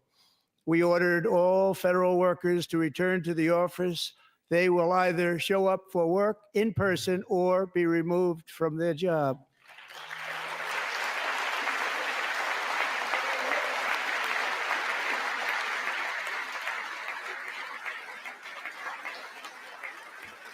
And we have ended weaponized government where, as an example, a sitting president is allowed to viciously prosecute his political opponent, like me. How did that work out? Not too good. Not too good.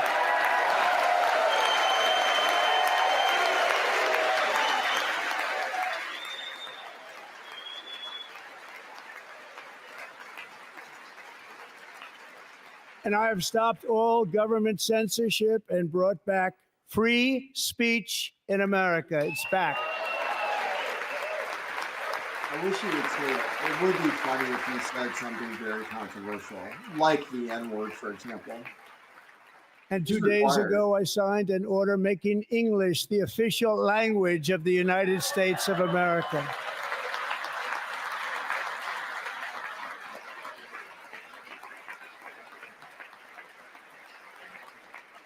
I renamed the Gulf of Mexico the Gulf of America.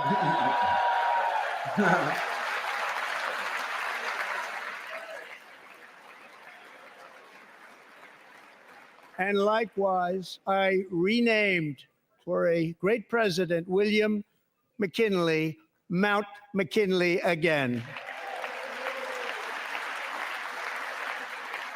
Beautiful Alaska. We love Alaska. We've ended the tyranny of so-called diversity, equity, and inclusion policies all across the entire federal government and indeed the private sector and our military. And our country will be woke no longer.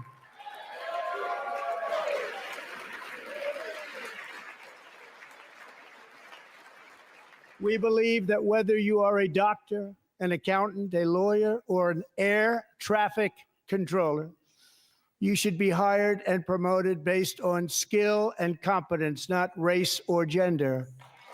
Very important.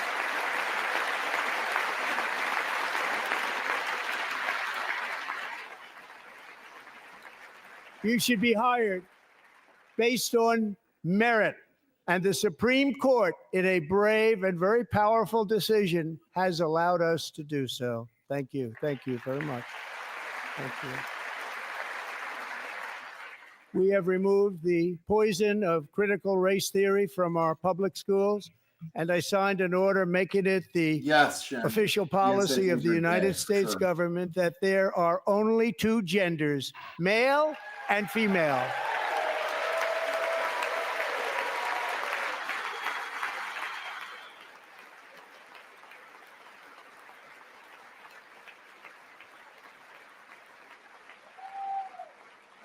I also signed an executive order to ban men from playing in women's sports.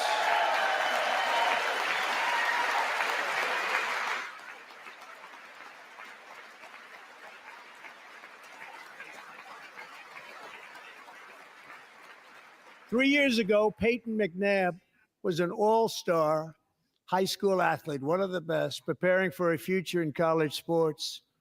But when her girls' volleyball match was invaded by a male, he smashed the ball so hard in Peyton's face, causing traumatic brain injury, partially paralyzing her right side and ending her athletic career. It was a shot like she's never seen before. She's never seen anything like it. Peyton is here tonight in the gallery, and Peyton, from now on, schools will kick the men off the girls' team, or they will lose all federal funding.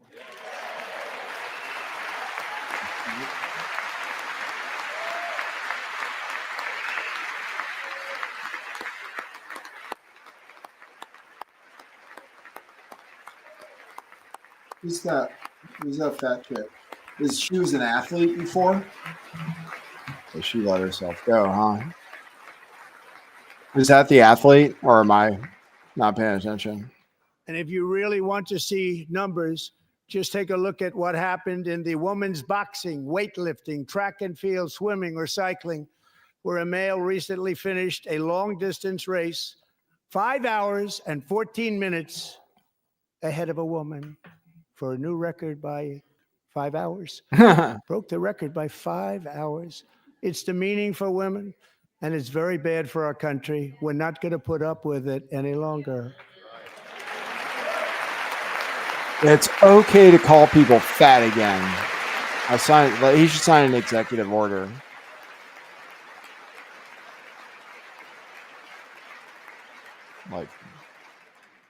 What I have just described is only a small fraction of the common sense revolution that is now, because of us, sweeping the entire world. Common sense has become a common theme, and we will never go back. Never. Never going to let that happen. Among my very highest priorities is to rescue our economy and get dramatic and immediate relief to working families. As you know, we inherited from the last administration an economic catastrophe and an inflation nightmare.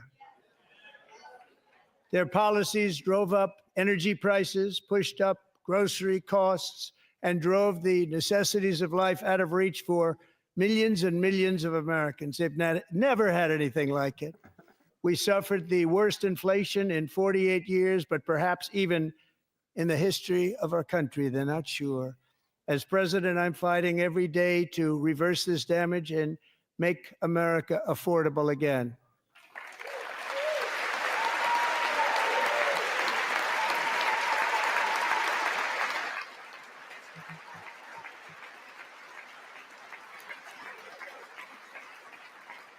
Joe Biden especially let the price of eggs get out of control. The egg price is out of control, and we're working hard to get it back down. Secretary, do a good job on that. You inherited a total mess from the previous administration. Do a good job.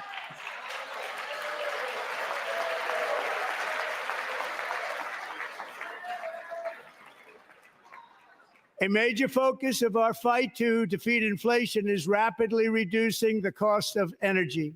The previous administration cut the number of new oil and gas leases by 95%, slowed pipeline construction to a halt, and closed more than 100 power plants. We are opening up many of those power plants right now. Nuclear power. And frankly, we have never seen anything like it. That's why on my first day in office, I declared a national energy emergency. As you've heard me say many times, we have more liquid gold under our feet than any nation on earth, and by far.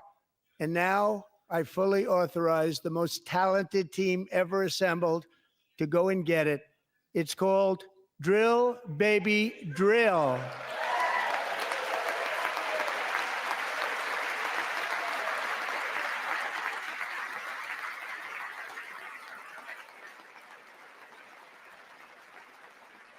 My administration is also working on a gigantic natural gas pipeline in Alaska, among the largest in the world, where Japan, South Korea, and other nations want to be our partner with investments of trillions of dollars each. There's never been anything like that one. It will be truly spectacular. It's all set to go. The permitting is gotten.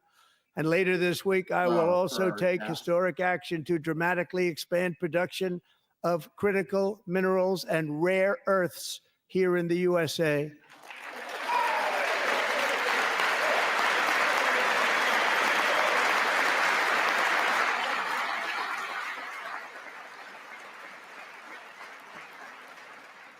To further combat inflation, we will not only be reducing the cost of energy, but will be ending the flagrant waste of taxpayer dollars.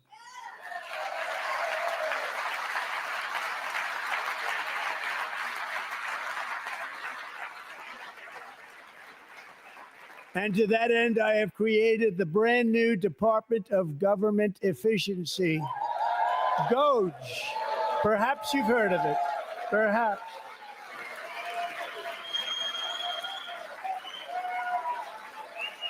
Is Elon there? Oh, there's Elon. Which is headed Emperor by Elon Musk, who is in the gallery tonight.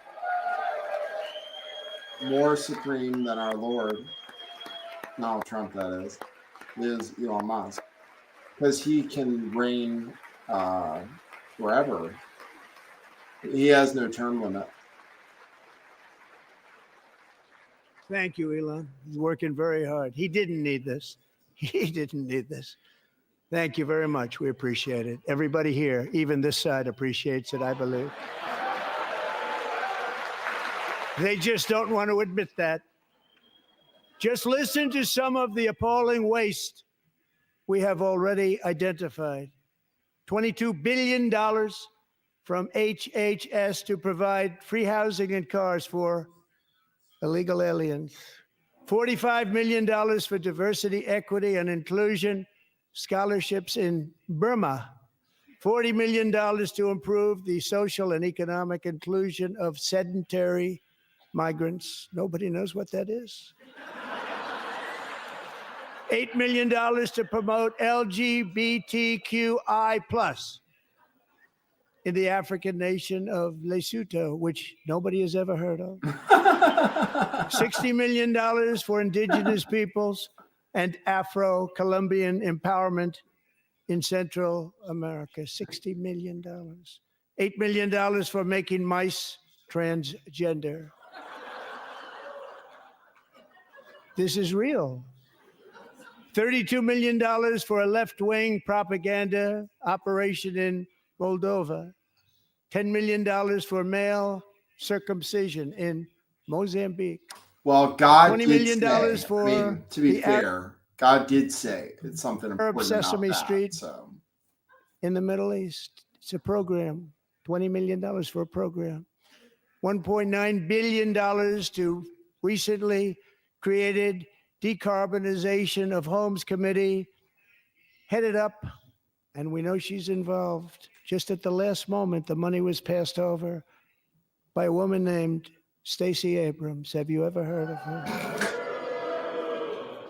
A $3.5 million consulting contract for lavish fish monitoring. $1.5 million for voter confidence in Liberia. $14 million for social cohesion in Mali. $59 million for illegal alien hotel rooms in New York City.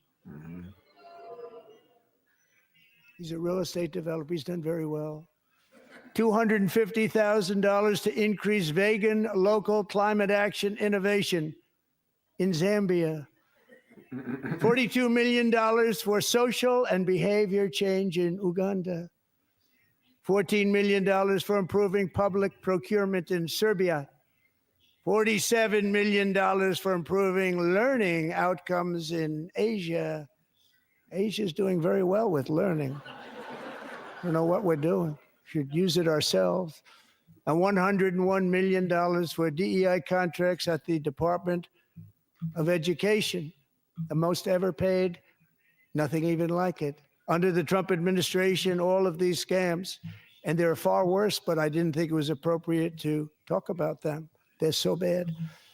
Many more have been found out and exposed and swiftly terminated by a group of very intelligent, mostly young people, headed up by Elon, and we appreciate it. We found hundreds of billions of dollars of fraud.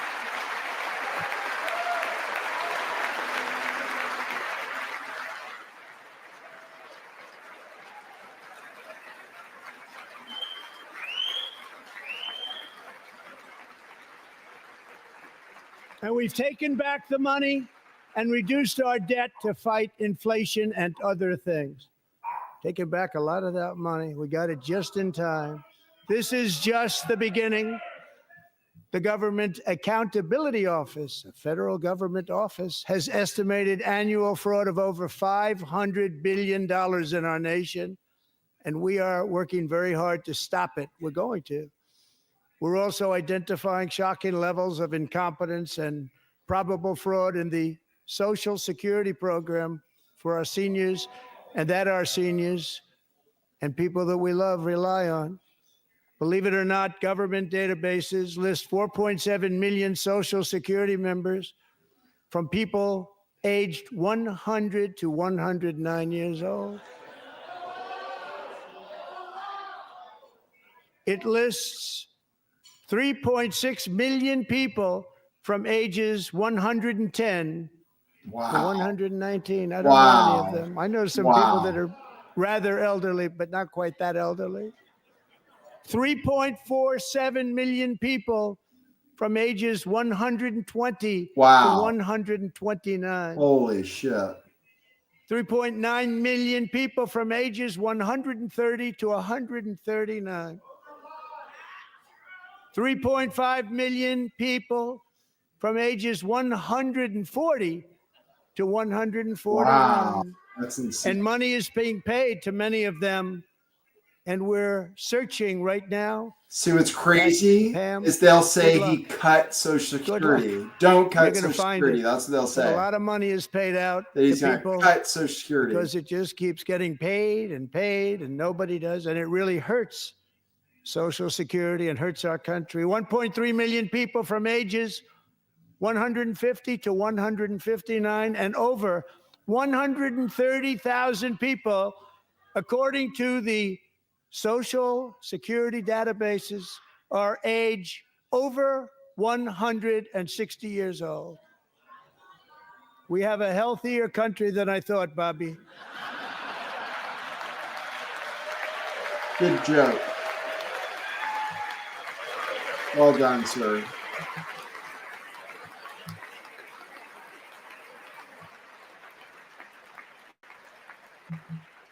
Including, to finish, 1,039 people between the ages of 220 and 229. No. One person between the age of 240 and 249. And one person is listed at 360 years of age.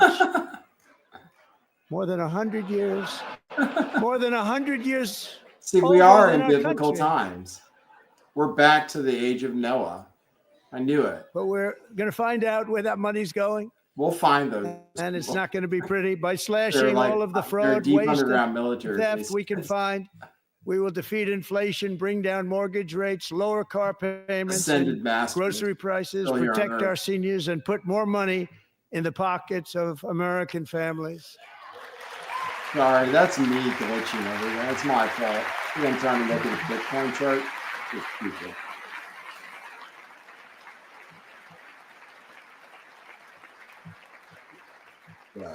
And today, interest rates took a beautiful drop, big, beautiful drop. It's about time.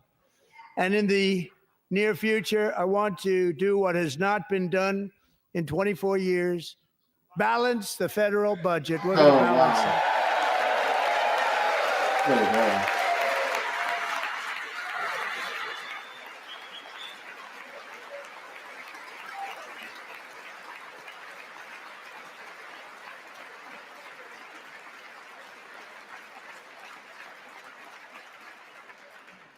With that goal in mind, we have developed in great detail what we are calling the Gold Card, which goes on sale very, very soon.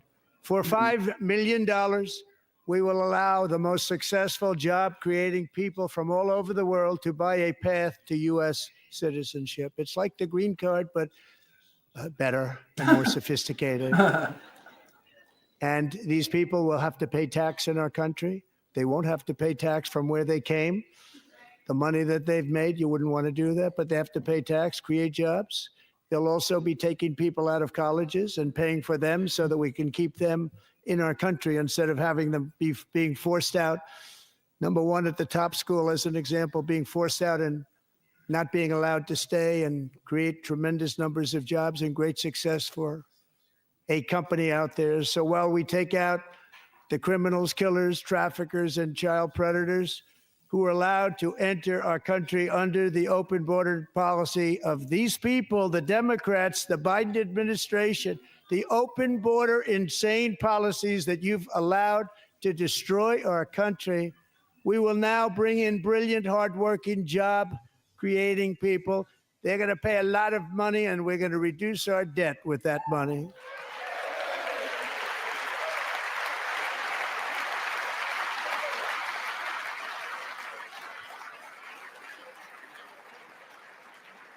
Americans have given us a mandate for bold and profound change.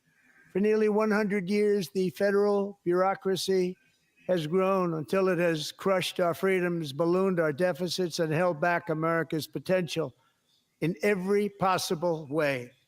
The nation founded by pioneers and risk takers now drowns under millions and millions of pages of regulations and debt.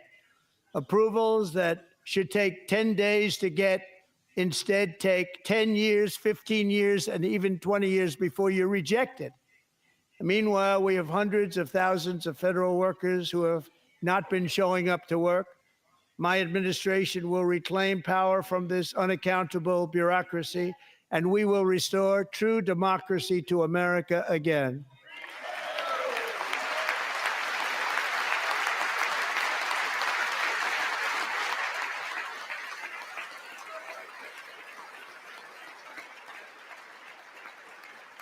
And any federal bureaucrat who resists this change will be removed from office immediately.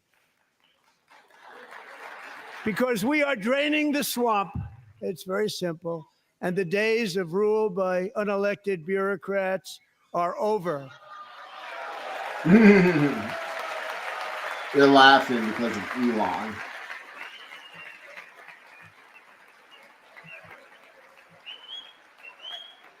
Just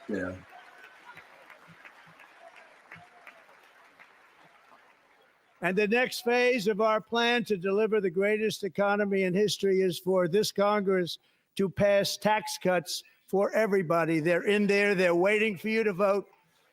And I'm sure that the people on my right, I don't mean the Republican right, but my right here, I'm sure you're going to vote for those tax cuts, because otherwise I don't believe the people will ever vote you into office. So I'm doing you a big favor by telling you that. But I know this group is going to be voting for the tax cuts.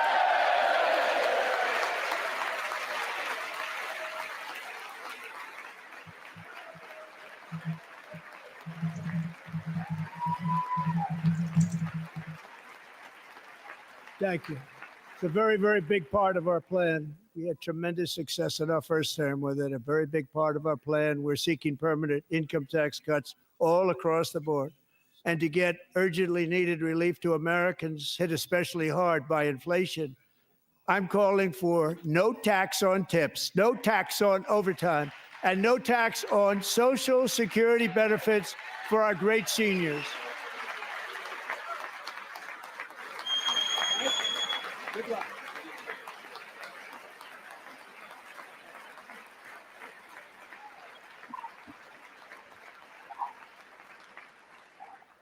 And I also want to make interest payments on car loans tax deductible, but only if the car is made in America.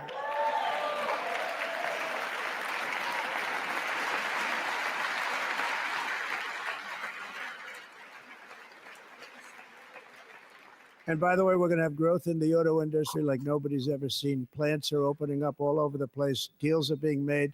Never seen. That's a combination of the election win and tariffs. It's a beautiful word, isn't it? That, along with our other policies, will allow our auto industry to absolutely boom. It's going to boom.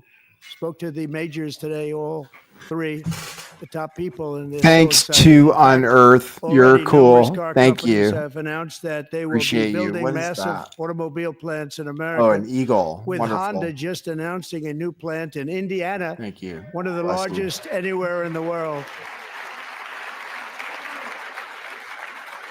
Only tips from now on is how we get paid. Only in tips. Thanks for the tip. And this has taken place since our great victory on November 5th, a date which will hopefully go down as one of the most important in the history of our country. Ever. He points at the Democrats every time. He's like, in addition, as part of our tax cuts, we want to cut taxes on domestic production and all manufacturing. And just as we did before, we will provide 100% expensing. It will be retroactive to January 20th, 2025. And it was one of the main reasons why our tax cuts were so successful in our first term, giving us the most successful economy in the history of our country. First term. We had a great first term. best ever. If you don't make your product in America, however, under the Trump administration, you will pay a tariff, and in some cases, a rather large one. Other countries have used tariffs against us for decades, and now it's our turn to start using them against those other countries. On average, the European Union, China, Brazil, India, Mexico, and Canada, have you heard of them? And countless other nations charge us tremendously higher tariffs than we charge them. It's very unfair. India charges us auto tariffs higher than 100%. China's average tariff on our products is twice what we charge them. And South Korea's average tariff is 4 times higher. Think of that, 4 times higher. And we give so much help militarily and in so many other ways to South Korea, but that's what happens. This is happening by friend and foe. This system is not fair to the United States and never was. And so on April 2nd, I wanted to make it April 1st, but I didn't want to be accused of April Fool's Day. That's not, just one day cost us a lot of money. But we're going to do it in April. I'm a very superstitious person. April 2nd, reciprocal tariffs kick in. And whatever they tariff us, other countries, we will tariff them. That's reciprocal, back and forth. Whatever they tax us, we will tax them. You tell them, Don. If they do non-monetary tariffs to keep us out of their market, then we will do non-monetary barriers to keep them out of our market. There's a lot of that, too. They don't even allow us in their market. We will take in trillions and trillions of dollars and create jobs like we have never seen before. I did it with China, and I did it with others, and the Biden administration couldn't do anything about it because there was so much money they couldn't do anything about it. We have been ripped off for decades by nearly every country on earth, and we will not let that happen any longer. Sorry about the glitching. I'm checking the stock market because you mentioned tariffs again. Much has been slows down said my computer. over the last 3 months about Mexico and Canada, but we have very large deficits with both of them. But even more importantly, they've allowed fentanyl to come into our country at levels never seen before, killing hundreds of thousands of our citizens and many very young, beautiful people, destroying families. Nobody's ever seen anything like it. They are, in effect, receiving subsidies of hundreds of billions of dollars. We pay subsidies to Canada and to Mexico of hundreds of billions of dollars, and the United States will not be doing that any longer. We're not going to do it any longer.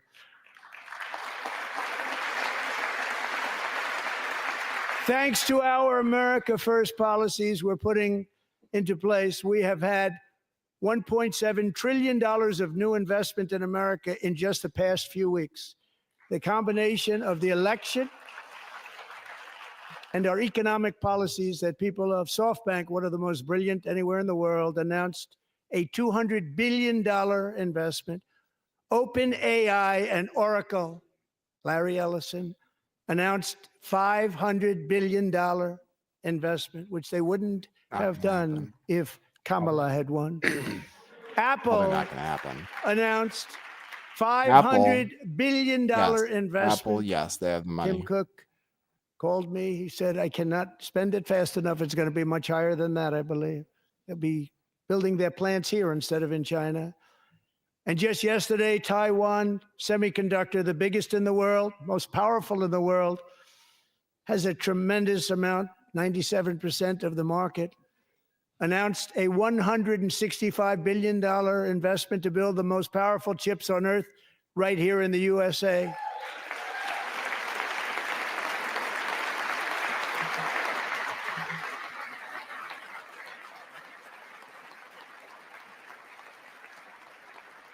And we're not giving them any money. Your CHIPS Act is a horrible, horrible thing. We give hundreds of billions of dollars, and it doesn't mean a thing. They take our money and they don't spend it.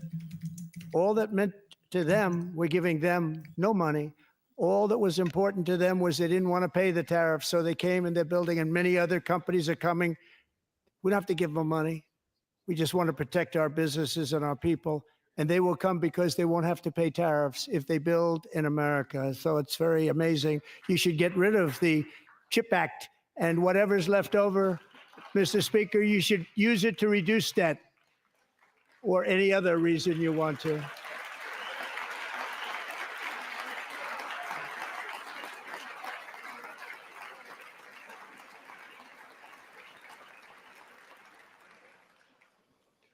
Our new trade policy will also be great for the American farmer. I love the farmer. Who will now be selling into our home market, the USA, because nobody is going to be able to compete with you. Because those goods that come in from other countries and companies, they're really in a bad position in so many different ways. They're uninspected. They may be very dirty and disgusting, and they come in and they pour in and they hurt our American farmers. The tariffs will go on agricultural product coming into America, and our farmers, starting on April 2nd, it may be a little bit of an adjustment period. We had that before when I made the deal with China, $50 billion of purchases, and I said, just bear with me, and they did. They did. Probably have to bear with me again, and this will be even better. That was great. The problem with it was that Biden didn't enforce it. He didn't enforce it. $50 billion of purchases, and we were doing great, but Biden did not enforce it, and it hurt our farmers. But our farmers are going to have a field day right now. So to our farmers, have a lot of fun. I love you too. I love you too. It's all going to happen.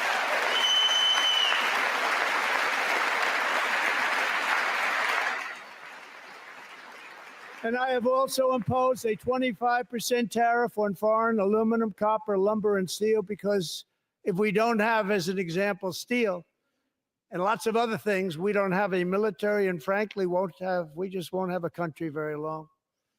Here today is a proud American steelworker, fantastic person from Decatur, Alabama, Jeff Denard. Has been working at the same steel plant for 27 years in a job that has allowed him to serve as the captain of his local volunteer fire department, raise 7 children with his beautiful wife, Nicole, and over the years provide a loving home for more than 40 foster children. So great, Jeff.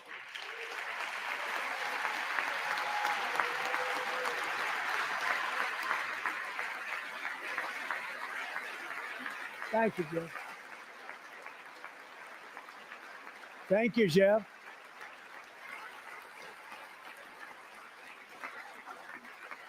Stories like Jeff's remind us that tariffs are not just about protecting American jobs.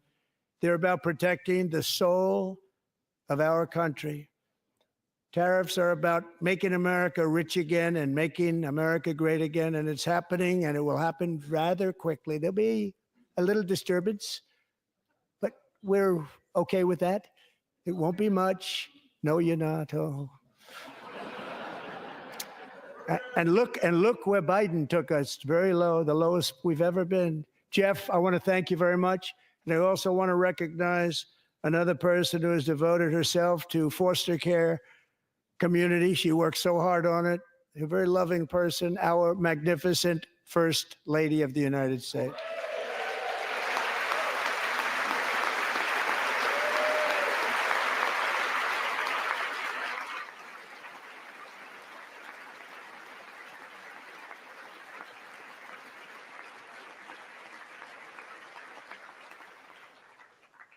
Melania's work has yielded incredible results, helping prepare our nation's future leaders as they enter the workforce. Our First Lady is joined by two impressive young women, very impressive.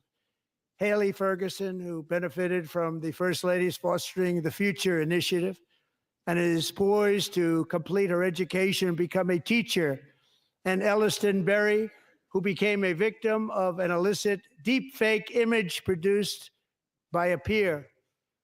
With Elliston's help, the Senate just passed the Take It Down Act, and this is so important. Thank you very much, John. John Thune, thank you. Stand up, John.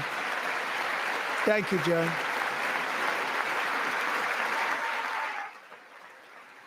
Thank you all very much.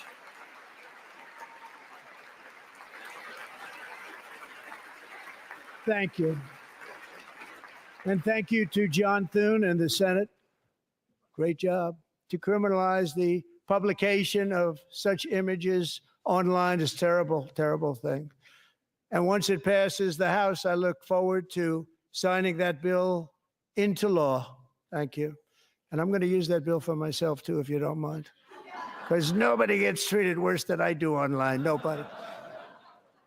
That's great. Thank you very much to the Senate. Thank you. But if we truly care about protecting Americans' children, no step is more crucial than securing America's borders. Over the past 4 years, 21 million people poured into the United States. Many of them were murderers, human traffickers, gang members, and other criminals from the streets of dangerous cities all throughout the world. Because of Joe Biden's insane and very dangerous open border policies, they are now strongly embedded in our country, but we are getting them out and getting them out fast.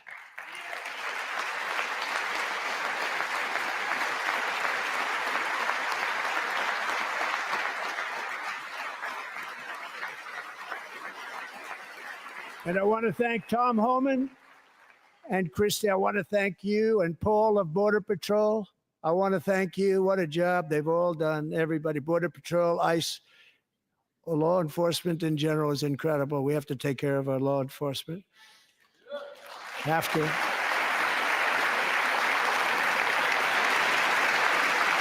Last year,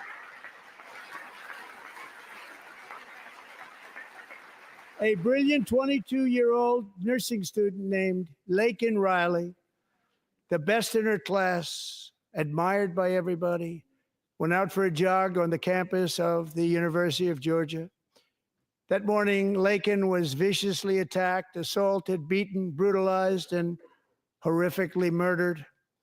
Laken was stolen from us by a savage illegal alien gang member who was arrested while trespassing across Biden's open southern border and then set loose into the United States under the heartless policies of that failed administration. It was indeed a failed administration. He had then been arrested and released in a Democrat-run sanctuary city, a disaster, before ending the life of this beautiful young angel. With us this evening are Laken's beloved mother, Allison, and her sister, Lauren.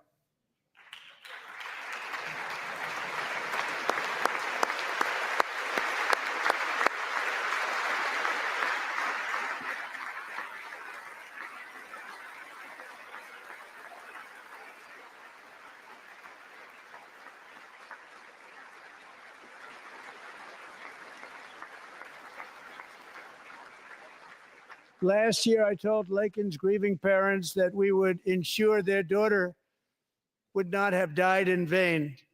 That's why the very first bill I signed into law as your 47th president mandates the detention of all dangerous criminal aliens who threaten public safety. It's a very strong, powerful act.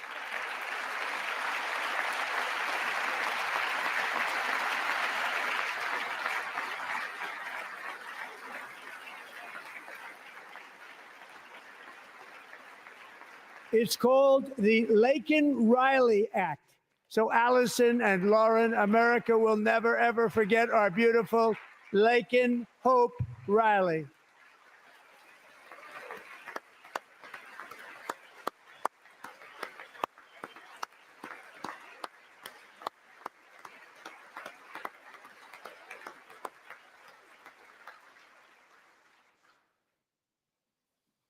Thank you very much.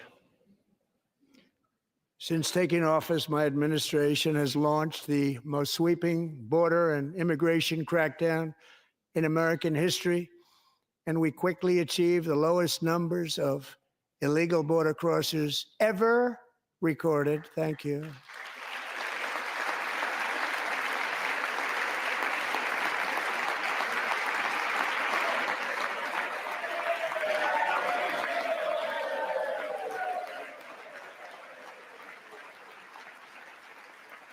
The media and our friends in the Democrat Party kept saying we needed new legislation. We must have legislation to secure the border. But it turned out that all we really needed was a new president.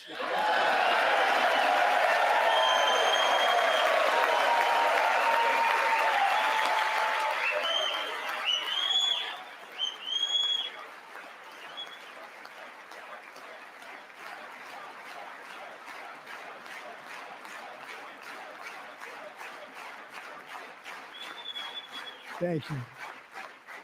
Joe Biden didn't just open our borders, he flew illegal aliens over them to overwhelm our schools, hospitals, and communities throughout the country. Entire towns like Aurora, Colorado, and Springfield, Ohio, buckled under the weight of the migrant occupation and corruption like nobody's ever seen before. Beautiful towns destroyed. Now, just as I promised in my inaugural address, we are achieving the great liberation of America.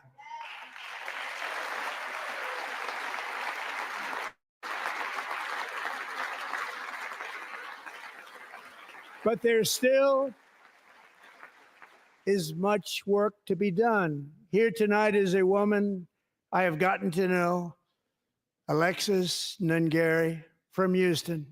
Wonderful woman. Last June, Alexis's 12-year-old daughter, her precious Jocelyn, walked to a nearby convenience store. She was kidnapped, tied up, assaulted for 2 hours under a bridge, and horrifically murdered. Arrested and charged with this heinous crime are 2 illegal alien monsters from Venezuela, released into America by the last administration through their ridiculous open border. The death of this beautiful 12-year-old girl and the agony of her mother and family touched our entire nation greatly. Alexis, I promised that we would always remember your daughter, your magnificent daughter. And earlier tonight, I signed an order keeping my word to you. One thing I have learned about Jocelyn is that she loved animals so much. She loved nature.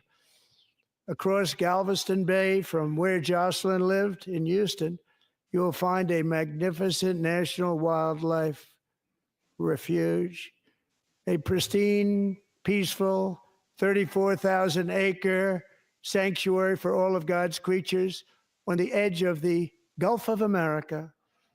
Alexis, moments ago, I formally renamed that refuge in loving memory of your beautiful daughter, Jocelyn. So, Mr. Vice President, if you would, may I have the order?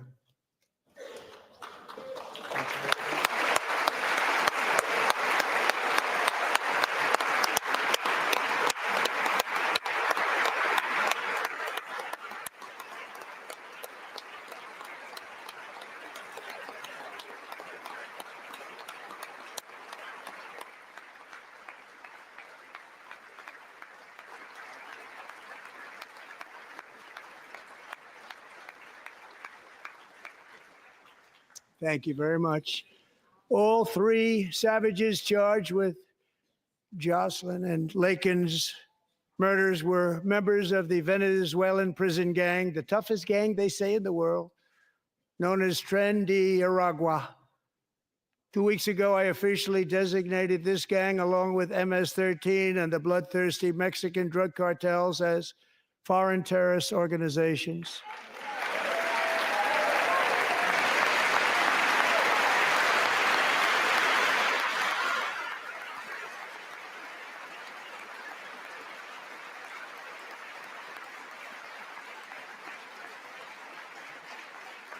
They are now officially in the same category as ISIS, and that's not good for them.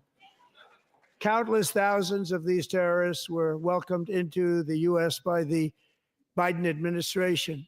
But now every last one will be rounded up and forcibly removed from our country, or, if they're too dangerous, put in jails, standing trial in this country, because we don't want them to come back ever. With us this evening is a warrior on the front lines of that battle, Border Patrol Agent Roberto Ortiz. Great guy.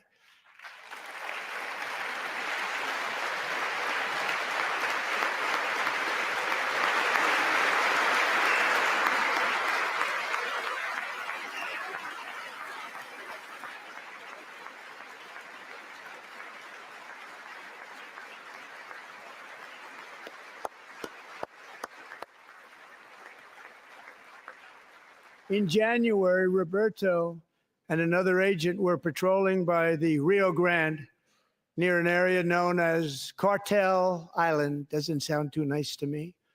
When heavily armed gunmen started shooting at them, Roberto saw that his partner was totally exposed, at great danger, and he leapt into action, returning fire and providing crucial seconds for his fellow agent to seek safety, just barely.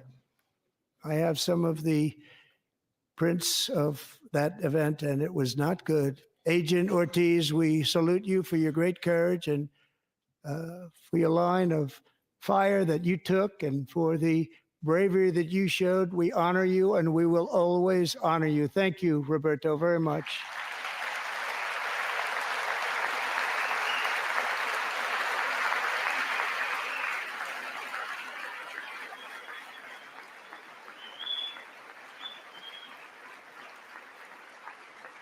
Thank you, Roberto.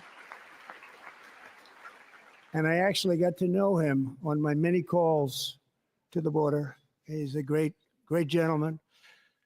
The territory to the immediate south of our border is now dominated entirely by criminal cartels that murder, rape, torture, and exercise total control. They have total control over a whole nation, posing a grave threat to our national security. The cartels are waging war in America, and it's time for America to wage war on the cartels, which we are doing.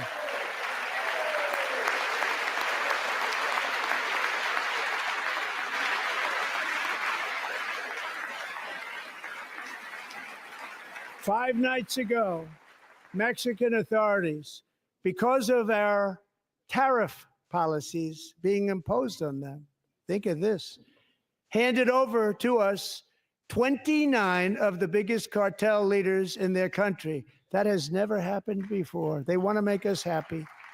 First time ever.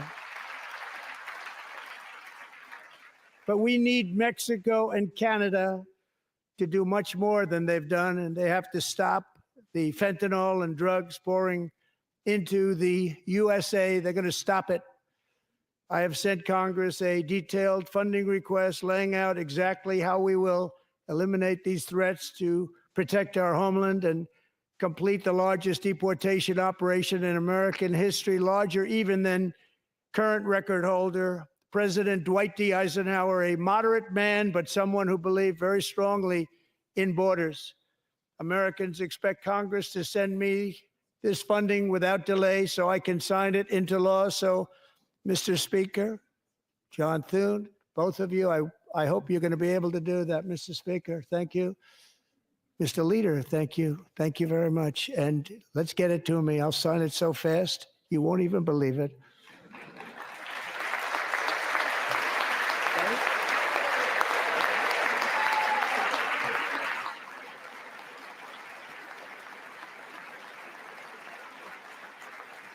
And as we reclaim our sovereignty, we must also bring back law and order to our cities and towns.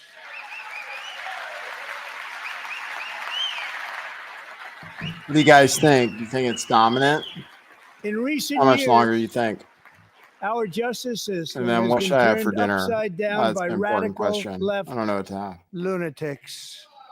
I don't think I have Many any steak. jurisdictions virtually If I have a ceased steak, I'll eat that. enforcing the law against Maybe there dangerous is one. repeat offenders while weaponizing law enforcement against political opponents like me. My administration has acted swiftly and decisively to restore fair, equal, and impartial justice under the constitutional rule of law, starting at the FBI and the DOJ. Pam, good luck. Cash, wherever you may be, good luck. Good luck. Pam Bond, good luck. So important. Going to do a great job. Cash, thank you. Thank you, Cash.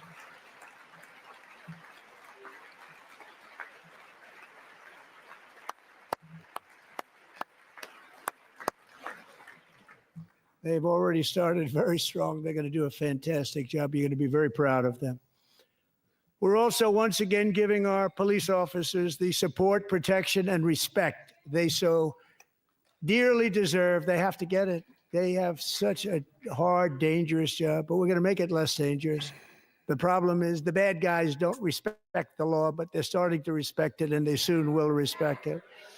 This also includes our great fire departments throughout the country. Our firemen and women are unbelievable people, and we'll never forget them. And besides that, they voted for me in record numbers, so I have no choice.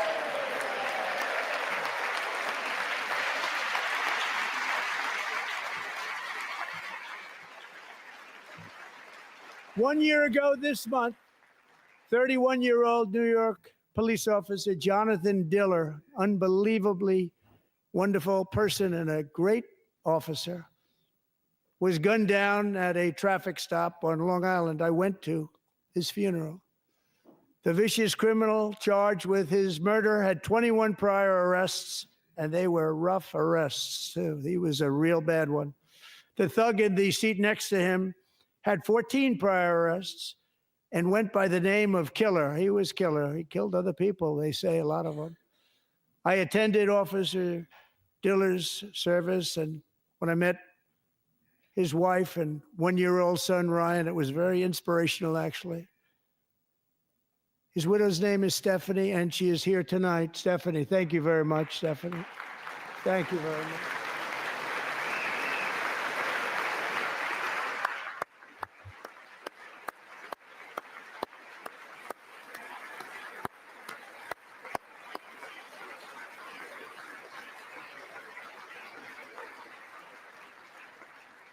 Stephanie, we're going to make sure that Ryan knows his dad was a true hero, New York's finest, and we're going to get these cold-blooded killers and repeat offenders off our streets, and we're going to do it fast. Got to stop it. They get out with 28 arrests. They push people into subway trains. They hit people over the head, back of the head with baseball bats. We got to get them out of here. I've already signed an executive order requiring a mandatory death penalty for anyone who murders a police officer. And tonight I'm asking Congress to pass that policy into permanent law. That's where he's not quite with the new age. He's still with the vengeance. We're in the age of violence and vengeance right now. I'm also So he feels asking that. But for a he's new not. crime bill getting tough on repeat offenders while enhancing protections for America's police officers so they can do their jobs without fear of their lives being totally destroyed. They don't want to be killed. We're not going to let them be killed. Joining us in the gallery tonight is a young man who truly loves our police. His name is DJ Daniel. He is 13 years old, and he has always dreamed of becoming a police officer. Oh, that's cute. That's pretty cute. Oh.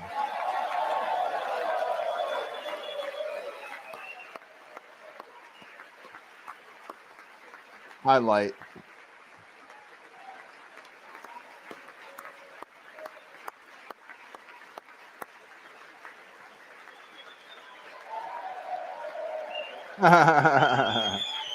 That's good. Celebrate the children. That's always good. But in 2018, DJ was diagnosed with brain cancer. The doctors gave him 5 months at most to live.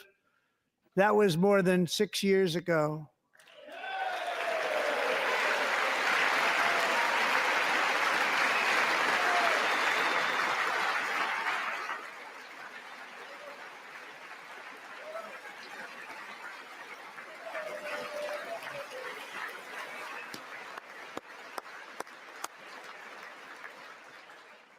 Since that time, DJ and his dad have been on a quest to make his dream come true, and DJ has been sworn in as an honorary law enforcement officer, actually a number of times. The police love him, the police departments love him. And tonight, DJ, we're going to do you the biggest honor of them all. I am asking our new Secret Service Director, Sean Curran, to officially make you an agent of the United States Secret Service. That's going to be awesome. How ridiculous. Hope the Democrats clapped at least.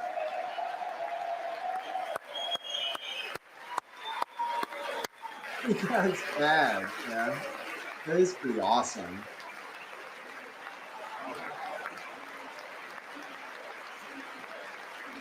It's pretty cool.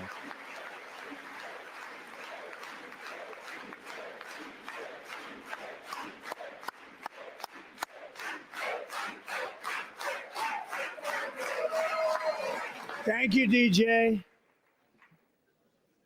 DJ's doctors believe his cancer likely came from a chemical he was exposed to when he was younger. Since 1975, rates of child cancer have increased by more than 40%. Reversing this trend is one of the top priorities for our new presidential commission to make America healthy again, chaired by our new Secretary of Health and Human Services, Robert F. Kennedy, Jr.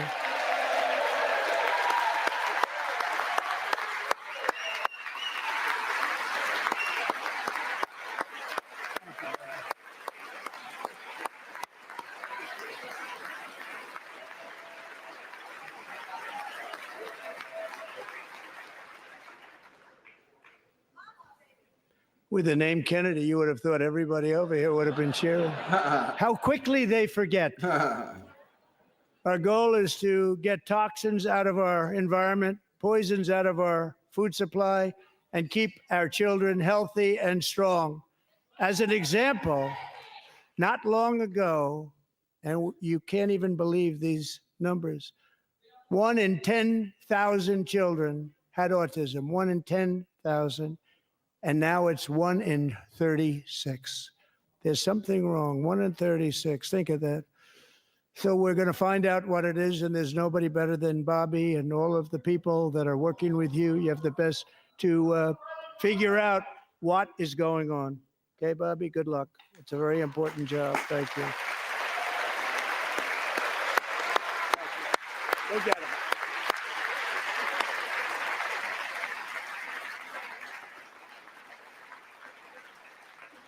Thank you. My administration is also working to protect our children from toxic ideologies in our schools.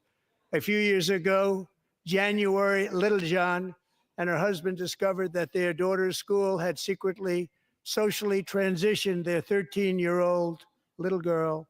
Teachers and administrators conspired to deceive January and her husband while encouraging her daughter to use a new name and pronouns.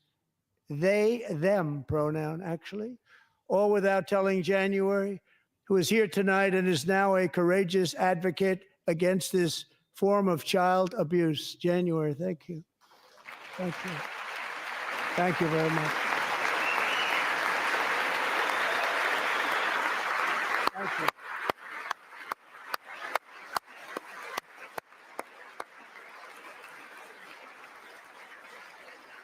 Thank you.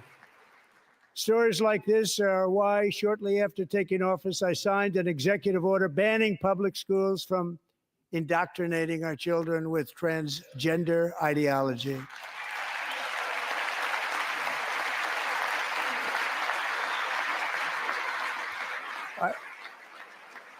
I also signed an order to cut off all taxpayer funding to any institution that engages in the sexual mutilation of our youth.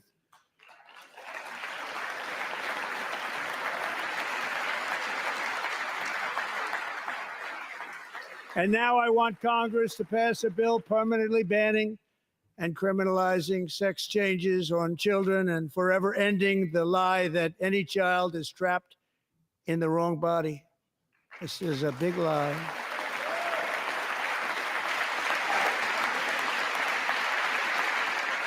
And our message to every child in America is that you are perfect exactly the way God made you.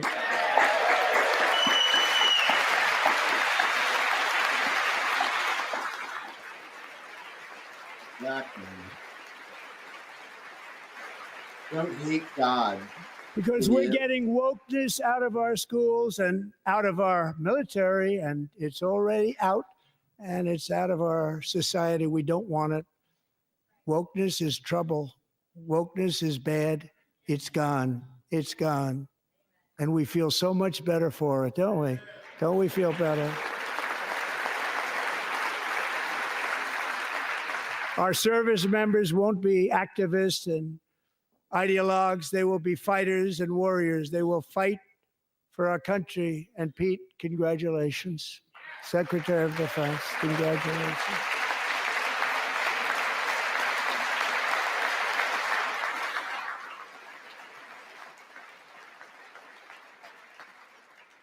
And he's not big into the woke movement, I can tell you.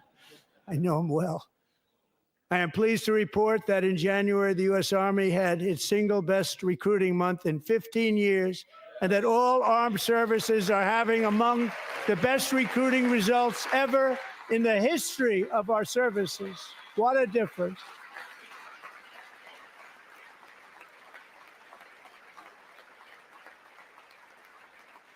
And you know, it was just a few months ago where the results were exactly the opposite. We couldn't recruit anywhere. We couldn't recruit. Now we're having the best results just about that we've ever had. What a tremendous turnaround. It's really a beautiful thing to see. People love our country again. It's very simple. They love our country and they love being in our military again. So it's a great thing. And thank you very much. Great job. Thank you.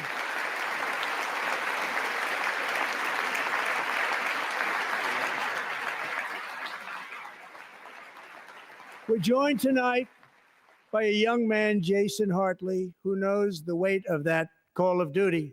Jason's father, grandfather, and great-grandfather all wore the uniform. Jason tragically lost his dad, who was also a Los Angeles County Sheriff's deputy when he was just a boy, and now he wants to carry on the family legacy of service. Jason is a senior in high school, a six-letter varsity athlete, a really good athlete, they say, a brilliant student with a 4.46, that's good, GPA. And his greatest dream is to attend the U.S. Military Academy at West Point.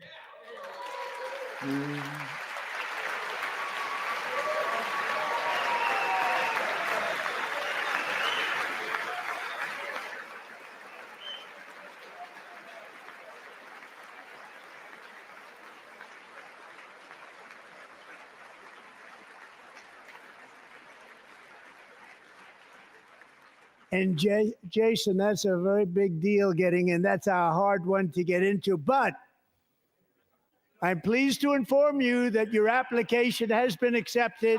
You will soon be joining the Corps of Cadets.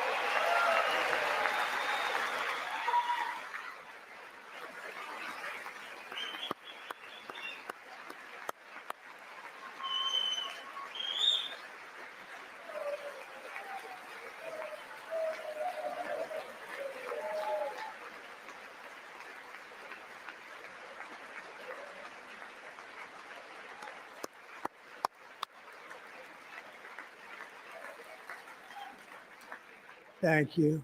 Jason, you're going to be on the lone gray line, Jason. As Commander-in-Chief, my focus is on building the most powerful military of the future.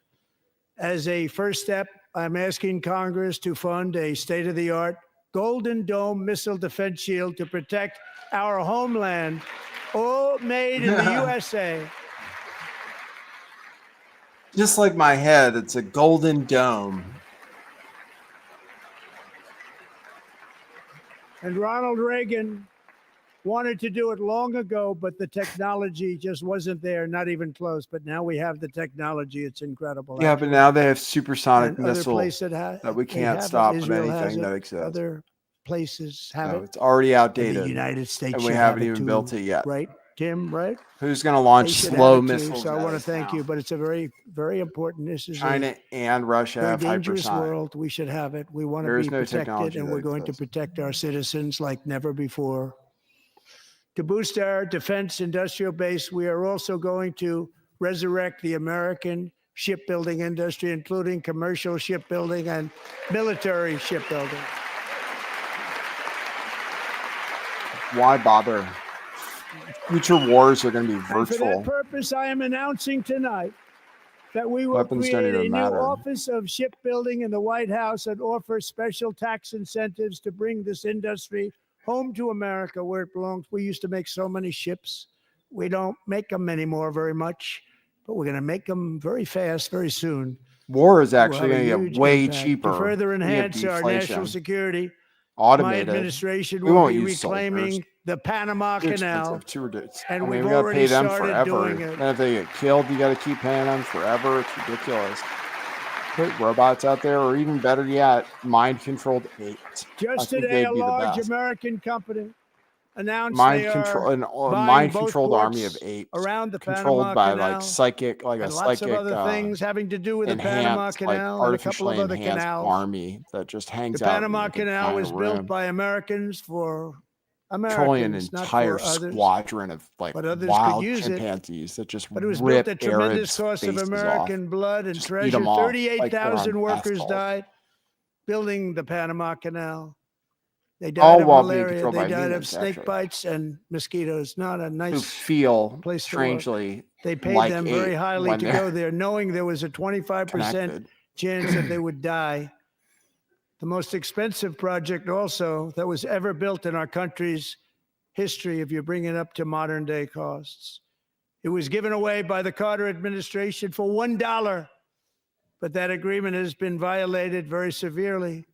We didn't give it to China. We gave it to Panama, and we're taking it back.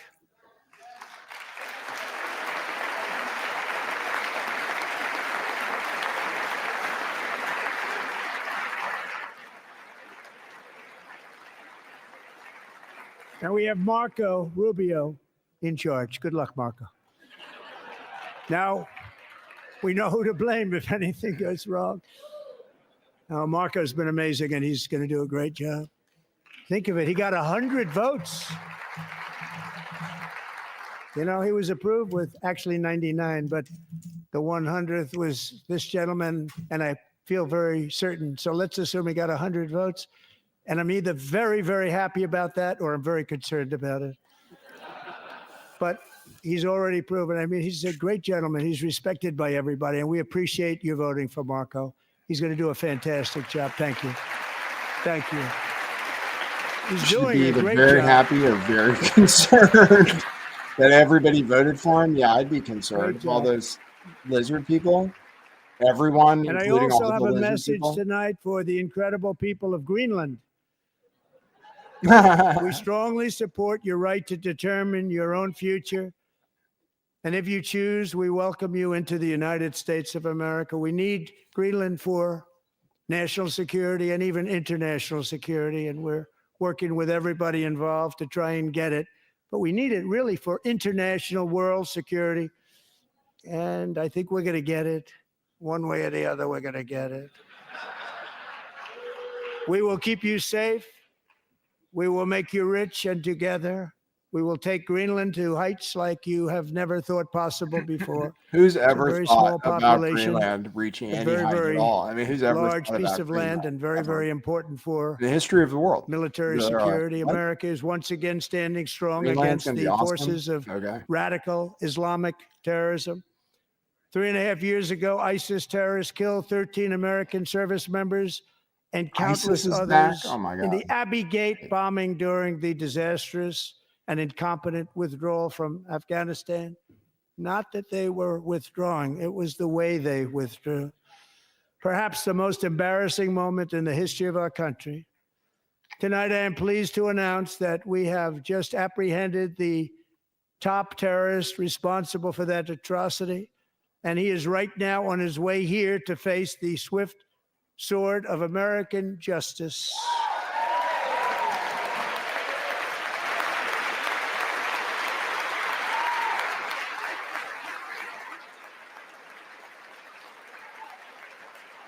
I'm hanging with it. I'll hang with it until the end. Don't expect a whole lot of commentary, though. I'm going to get something to eat.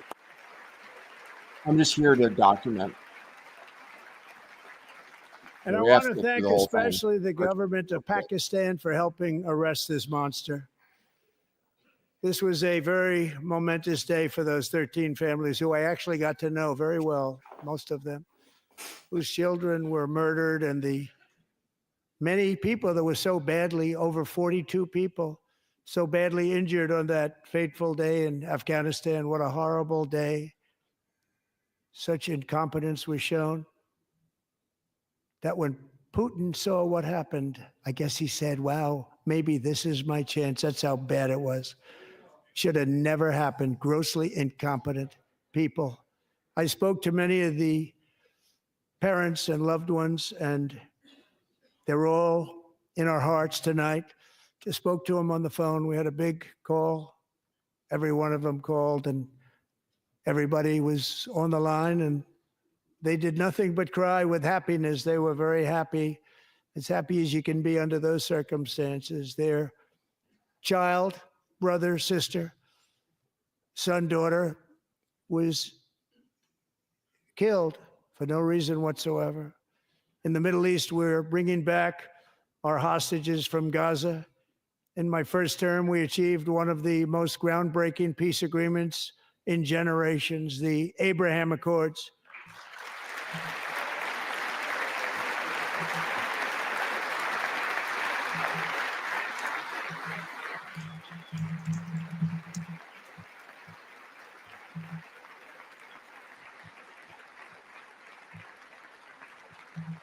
And now we're going to build on that foundation to create a more peaceful and prosperous future for the entire region. A lot of things are happening in the Middle East. People have been talking about that so much lately with everything going on with Ukraine and Russia. But a lot of things are happening in the Middle East. It's a rough neighborhood, actually. I'm also working tirelessly to end the savage conflict in Ukraine. Millions of Ukrainians and Russians have been needlessly killed or wounded in this horrific and brutal conflict with no end in sight. The United States has sent hundreds of billions of dollars to support Ukraine's defense with no security, with no anything. The Democrats are finally clapping. Ironically, they think it's funny. Do you want to keep it going for another 5 years? Yeah, you would say Pocahontas says yes.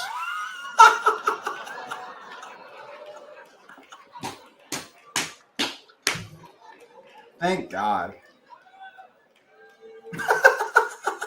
2,000 people are being killed every single week. More than that. They're Russian young people. They're Ukrainian young people. They're not Americans, but I want it to stop. Meanwhile, Europe has sadly spent more money buying Russian oil and gas than they have spent on defending Ukraine by far. Think of that. They've spent more buying Russian oil and gas than they have defending. And we've spent perhaps $350 billion, like taking candy from a baby. That's what happened. And they've spent $100 billion. What a difference that is. And we have an ocean separating us, and they don't. But we're getting along very well with them, and lots of good things are happening. Biden has authorized more money in this fight than Europe has spent by billions and billions of dollars. It's hard to believe that they wouldn't have stopped it and said at some point, come on, let's equalize. You got to be equal to us. But that didn't happen. Earlier today, I received an important letter from President Zelensky of Ukraine. The letter reads, Ukraine is ready to come to the negotiating table as soon as possible to bring lasting peace closer. Nobody wants peace more than the Ukrainians, he said. My team and I stand ready to work under President Trump's strong leadership to get a peace that lasts. We do really value how much America has done to help Ukraine maintain its sovereignty and independence.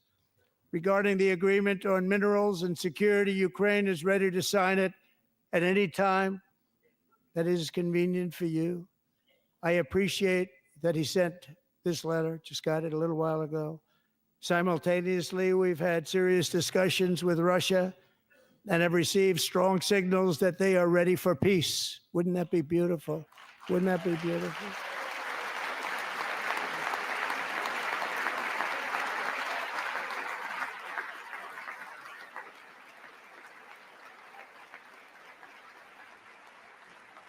Wouldn't that be beautiful?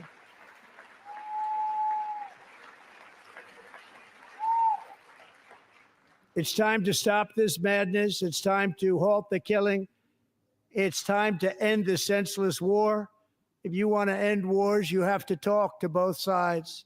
Nearly 4 years ago, amid rising tensions, a history teacher named Mark Fogel was detained in Russia and sentenced to 14 years in a penal colony. Rough stuff. The previous administration barely lifted a finger to help him. They knew he was innocent, but they had no idea where to begin. But last summer, I promised his 95-year-old mother, Malphine, that we would bring her boy safely back home. After 22 days in office, I did just that, and they are here tonight.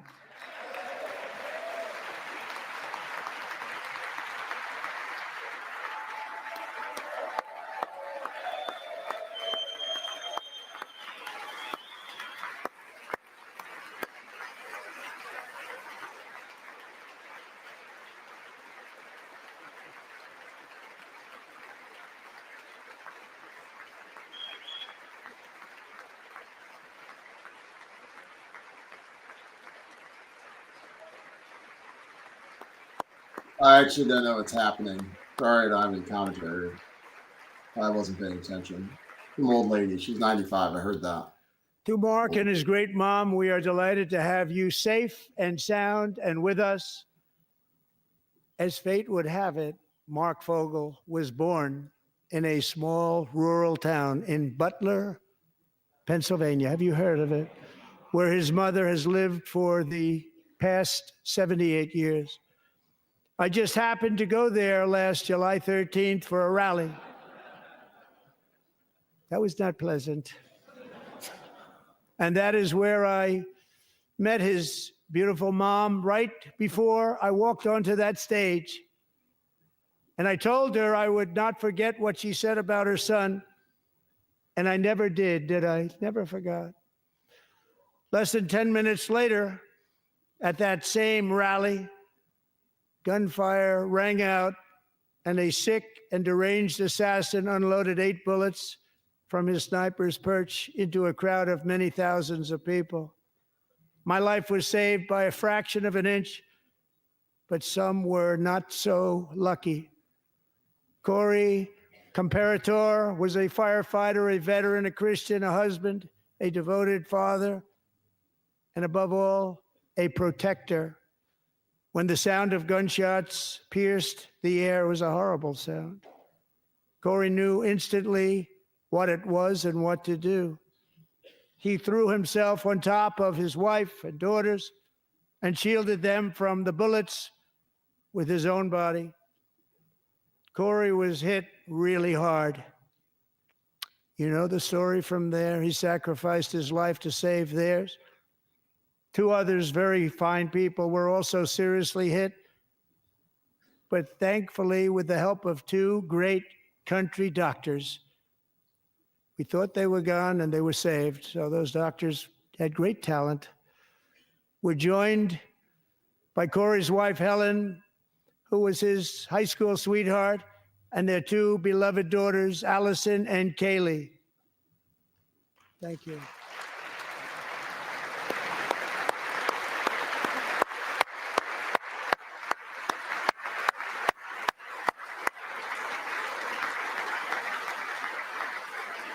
They look kind of sour. That one lady. I wonder why she's sour.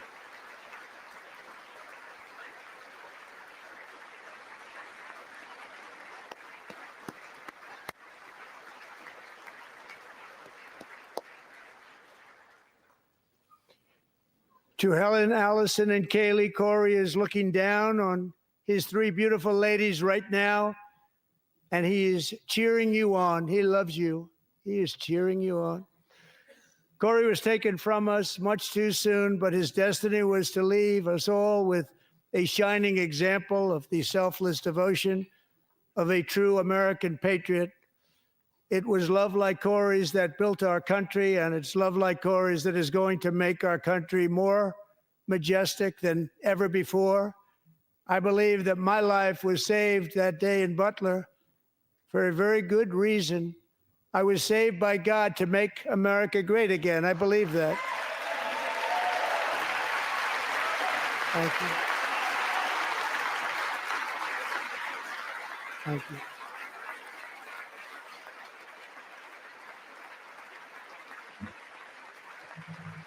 Thank you.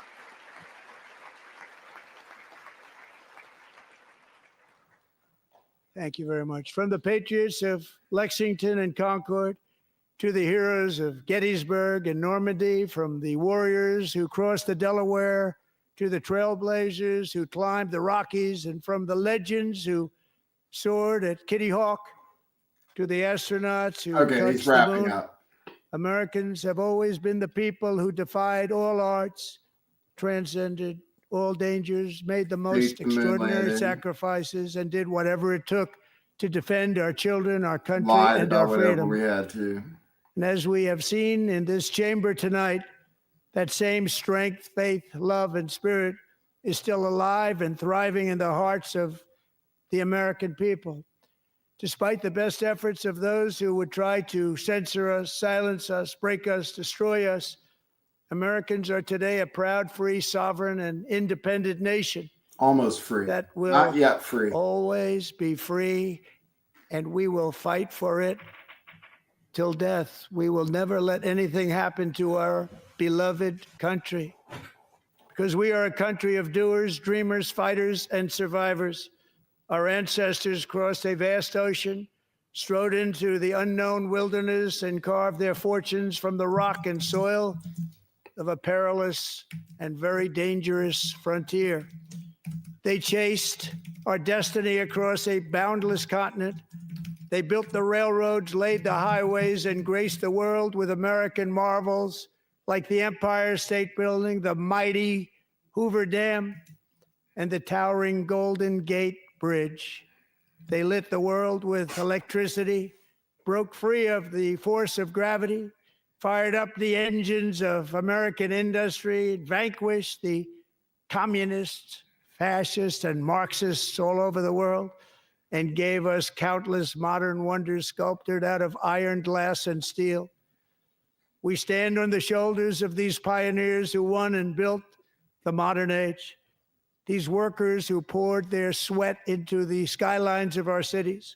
These warriors who shed their blood on fields of battle and gave everything they had for our rights and for our freedom. Now it is our time to take up the righteous cause of American liberty. And it is our turn to take America's destiny into our own hands and begin the most thrilling days in the history of our country. Come on, let's fucking go. This will be our golden greatest era. age. With God's help, over the next 4 years, we God are going willing. to lead this nation even higher.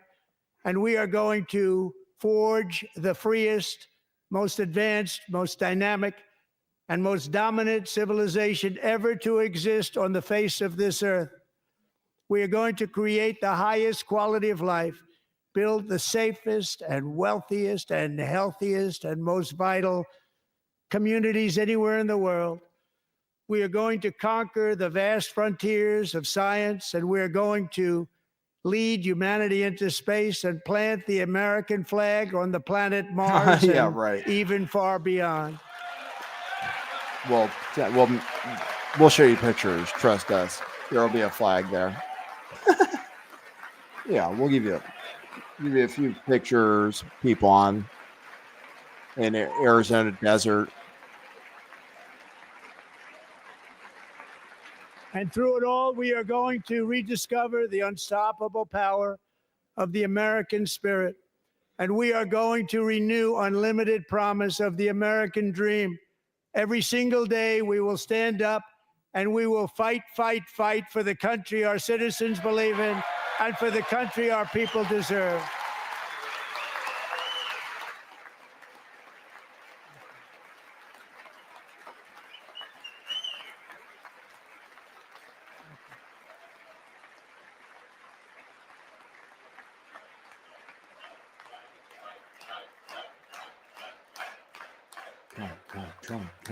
Trump. He's going to do a good job. He's going to make it's like 2 hours Get ready exactly. for an incredible future, because the golden age of America has only just begun. It will be like nothing that has ever been seen before. Thank you. God bless you. And God bless America. Trump has no idea whose words he's using. He has no idea what the golden age really is. But it's good. This is our Hail Mary. Wait for the we're gonna give it every last chance to redeem humanity.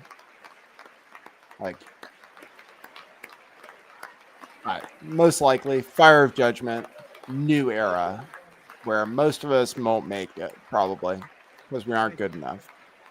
But the golden age, it is a thing. Thank you very much. Trump is an adept.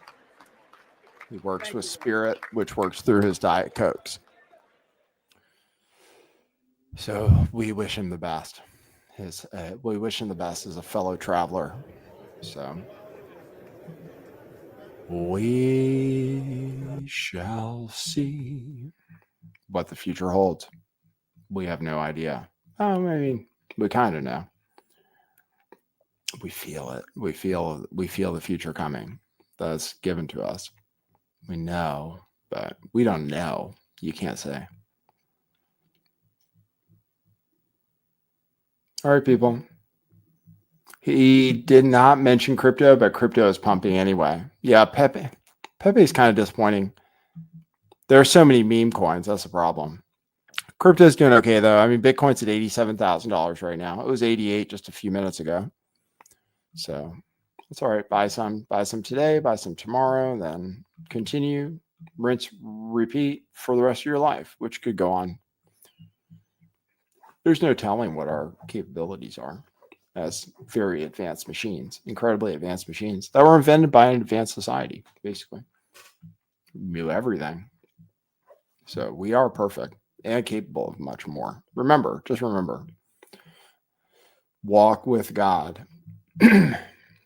And carry on, right? Keep calm and carry on. Keep calm and walk with God. All right, people. 69 people tuned in. 3-hour-long podcast exactly. That is blessed. All right, cool. We're stopping right on the hour. Thanks, everybody. See you tomorrow for something. 7 p.m. Eastern tomorrow. Today it was special because of the thing. Stay humble. It's the most important of all. Stay humble. Do not imagine ever, no matter how many spirits tell you that you are God, do not imagine ever that you are. You're part of him. You will be God when we reach the 8th level. it'll all be one again. But for now, we have the illusion of separation. So stay humble. A lesson you will learn. A lesson you will learn before you die. Surely. All right. Have a good one, guys. And for now, that is what it is.